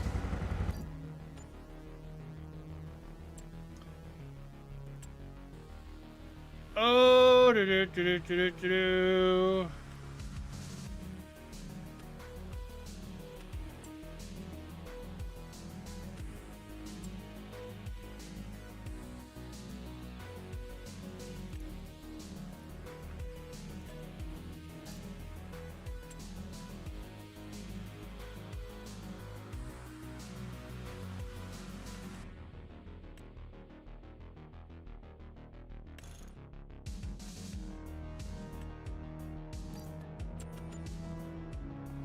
all right, let's go.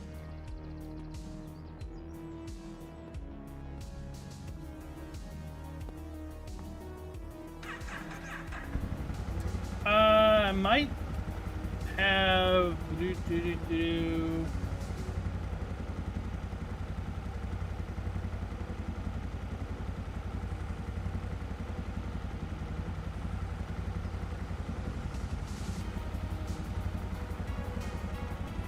No, I took it out.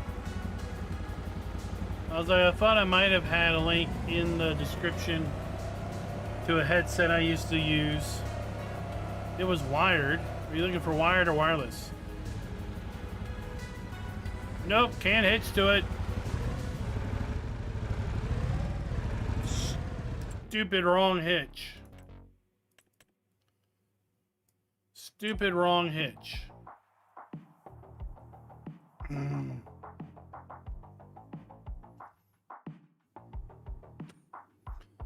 What trailer are you supposed to use then?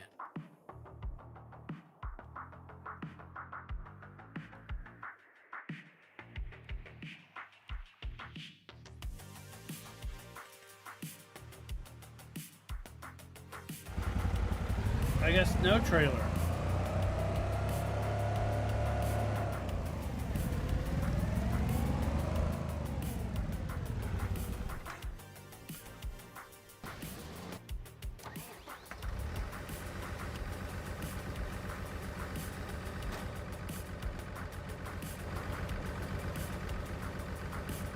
You're doing a horrible job, dude.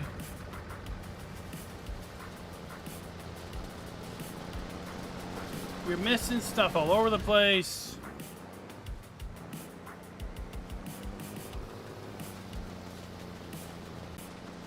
There's no excuse. Even if I did go and mow outside the boundary of the field.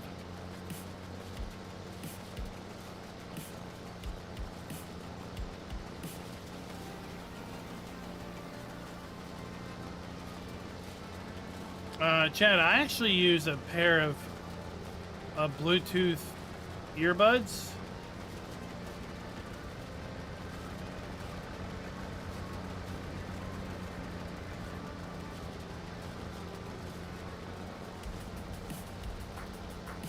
They're open ear so I can hear things. They don't, you know, heat up your head.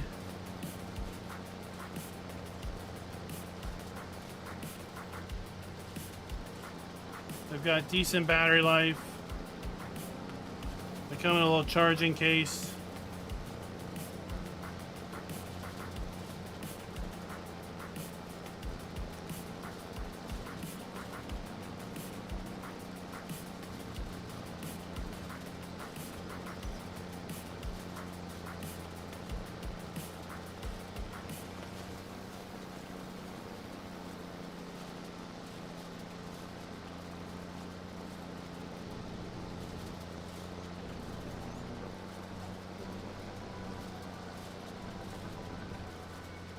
Not really.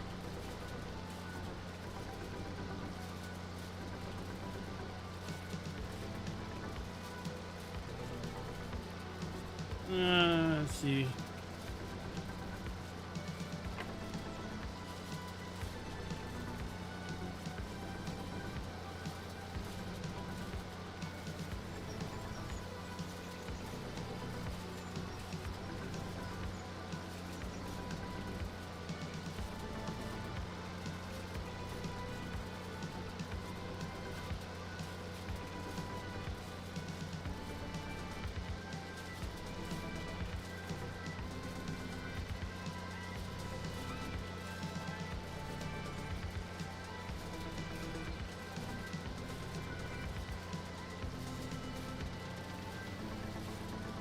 I use those.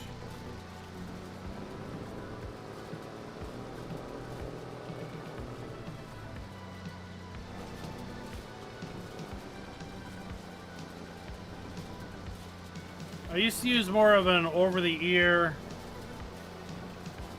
headset that was wireless, but it was hot.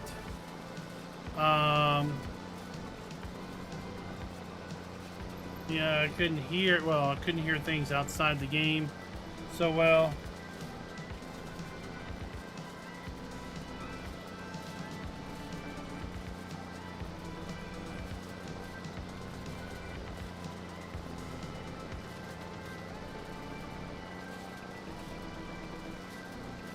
And since they sit over the ear, but not in it, they're not overly uncomfortable.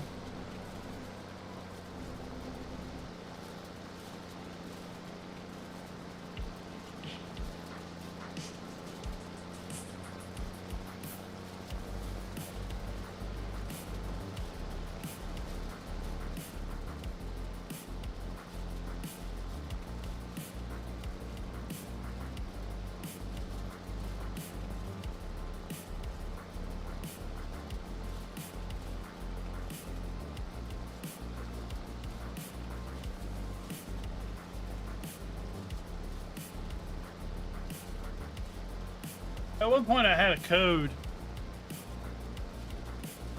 but that was back. I had an ad spot in my National Farm Machine Show videos for them back in February.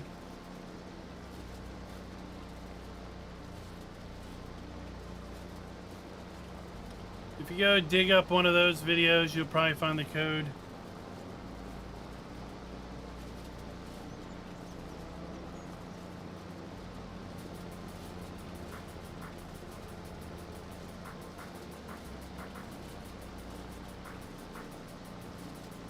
But they have several other styles too, and they're really not that expensive. What's up, Ethan? I saw you earlier. Glad to have you back. We're nearly done for the night.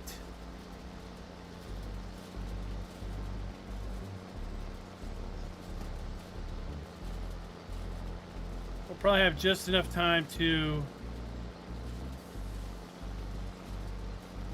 get this field windrowed.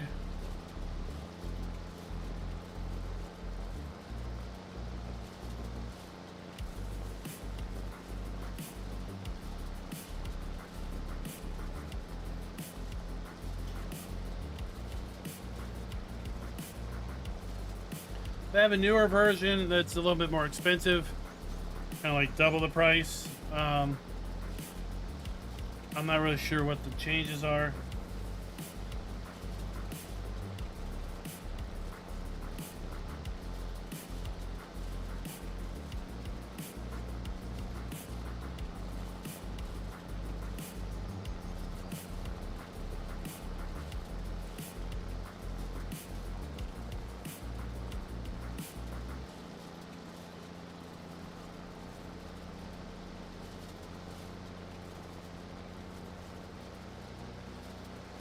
I guess for me, the only downside to these is you can only pair them to one thing.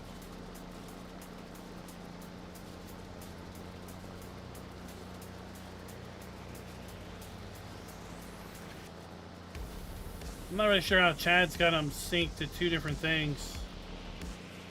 Although occasionally I get them out of sync where one will pair and the other won't. But it's real quick to kind of put them back in the case and do a reset.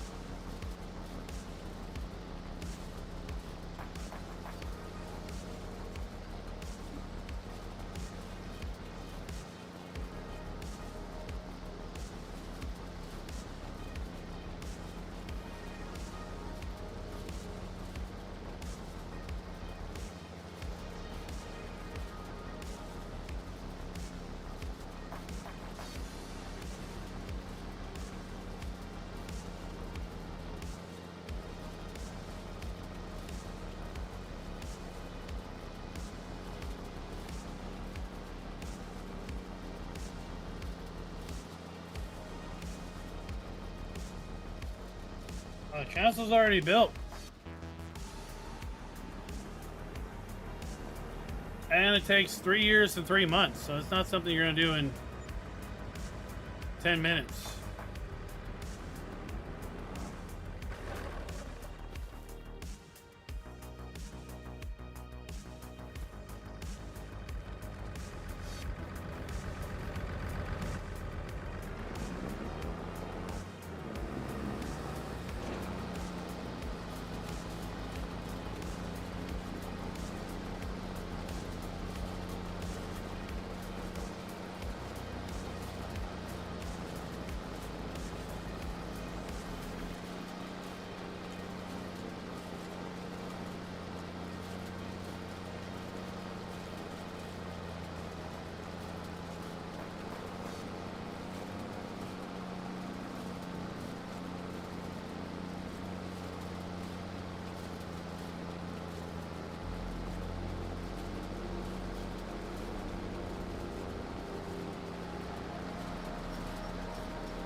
You can build it out on the PS5. I don't have one. I have no interest in a Sony PlayStation.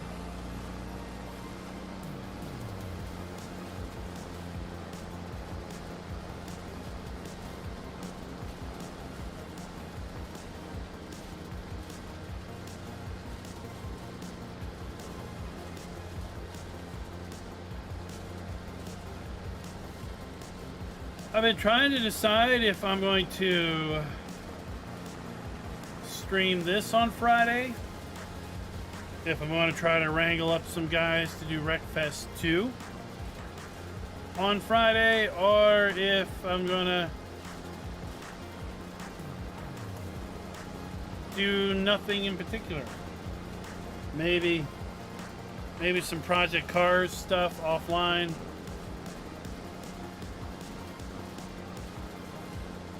I haven't had a chance to really do anything since winning the GT4 championship.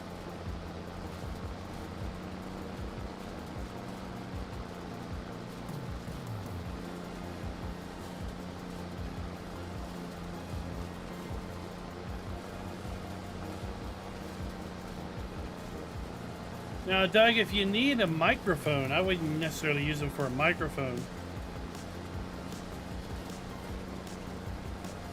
I don't know how well they sound, or the mic sounds.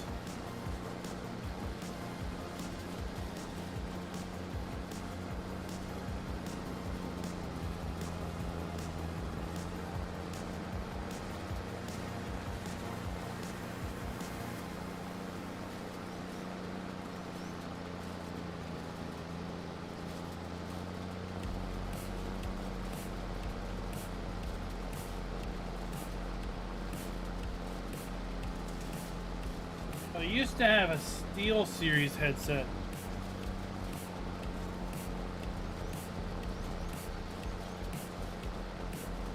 It wasn't cheap at all.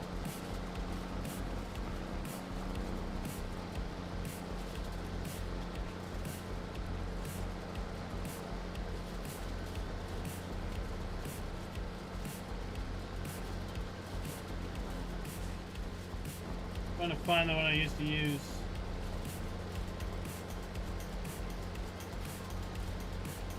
Yeah, this is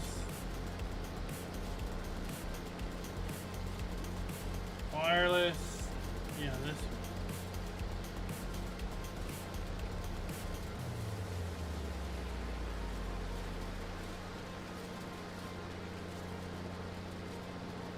I used to use that. I liked it because it had removable batteries.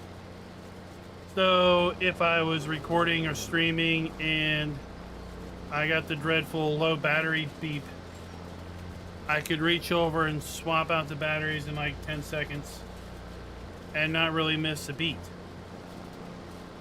But they're completely over the ear. They get hot. And for me, I didn't like how much they closed me off from whatever was going on around me. I'm not a massive fan of noise-canceling headphones. I don't like putting headphones on and being like, I can't hear what's going on around me. I also don't like noise-canceling headphones in the where suddenly all I hear is myself breathing.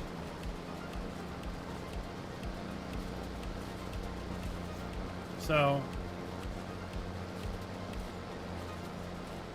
but they were good for a time.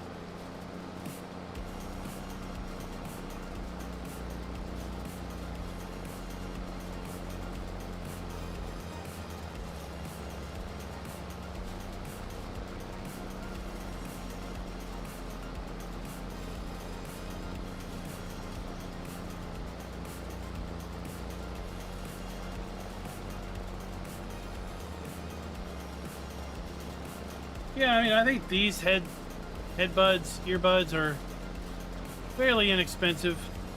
They run okay. You can get several days. I get several days of gameplay out of them. And they don't impede my ability to hear other things.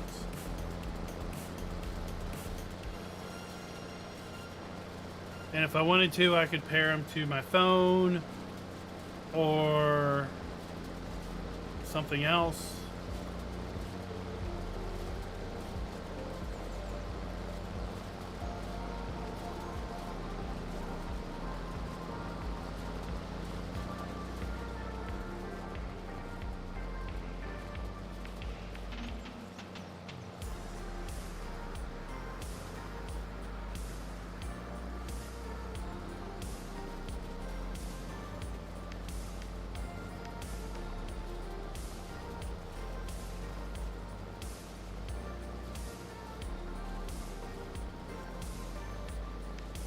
But I also got those Steel Series back when I was thinking about doing a 2 PC streaming and recording setup, because I figured I could connect both PCs to the little receiver. I didn't end up doing that.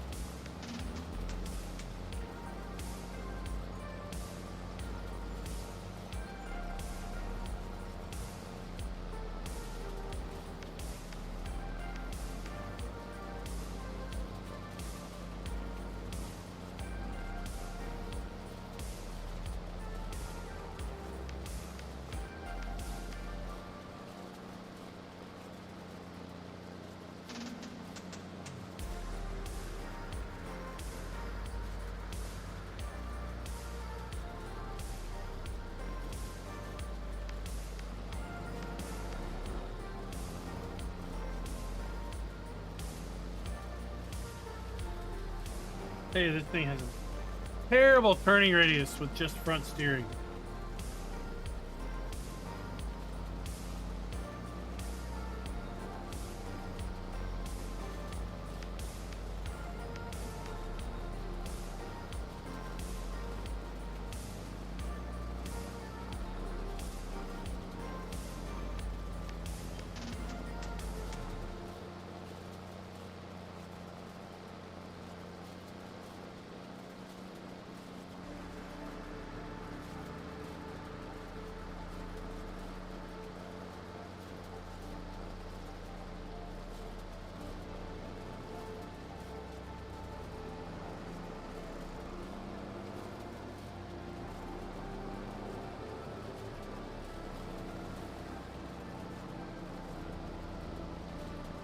Alright folks, that's where we're going to call it for the night. I'm just going to finish windrowing this up. I was looking for an ATV trailer because I wanted to take the ATV up to the windmill and see how much flour I'd made. To take the flour down to the fish food place. But since we can't seem to find a trailer that will hitch up to the ATV that's small enough that won't weigh it down, we'll have to go up there with a different trailer another day.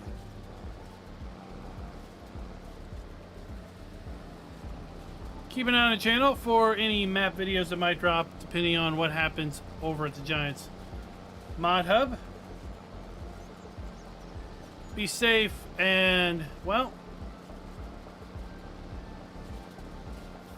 enjoy your gameplay here in the Scottish Hills of Kinleg.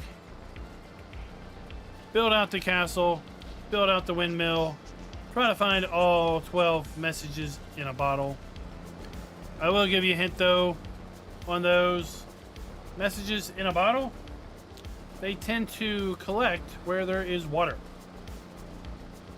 So snoop around anything and everywhere that's water, and you might just find a message in a bottle. Until next time, happy farming.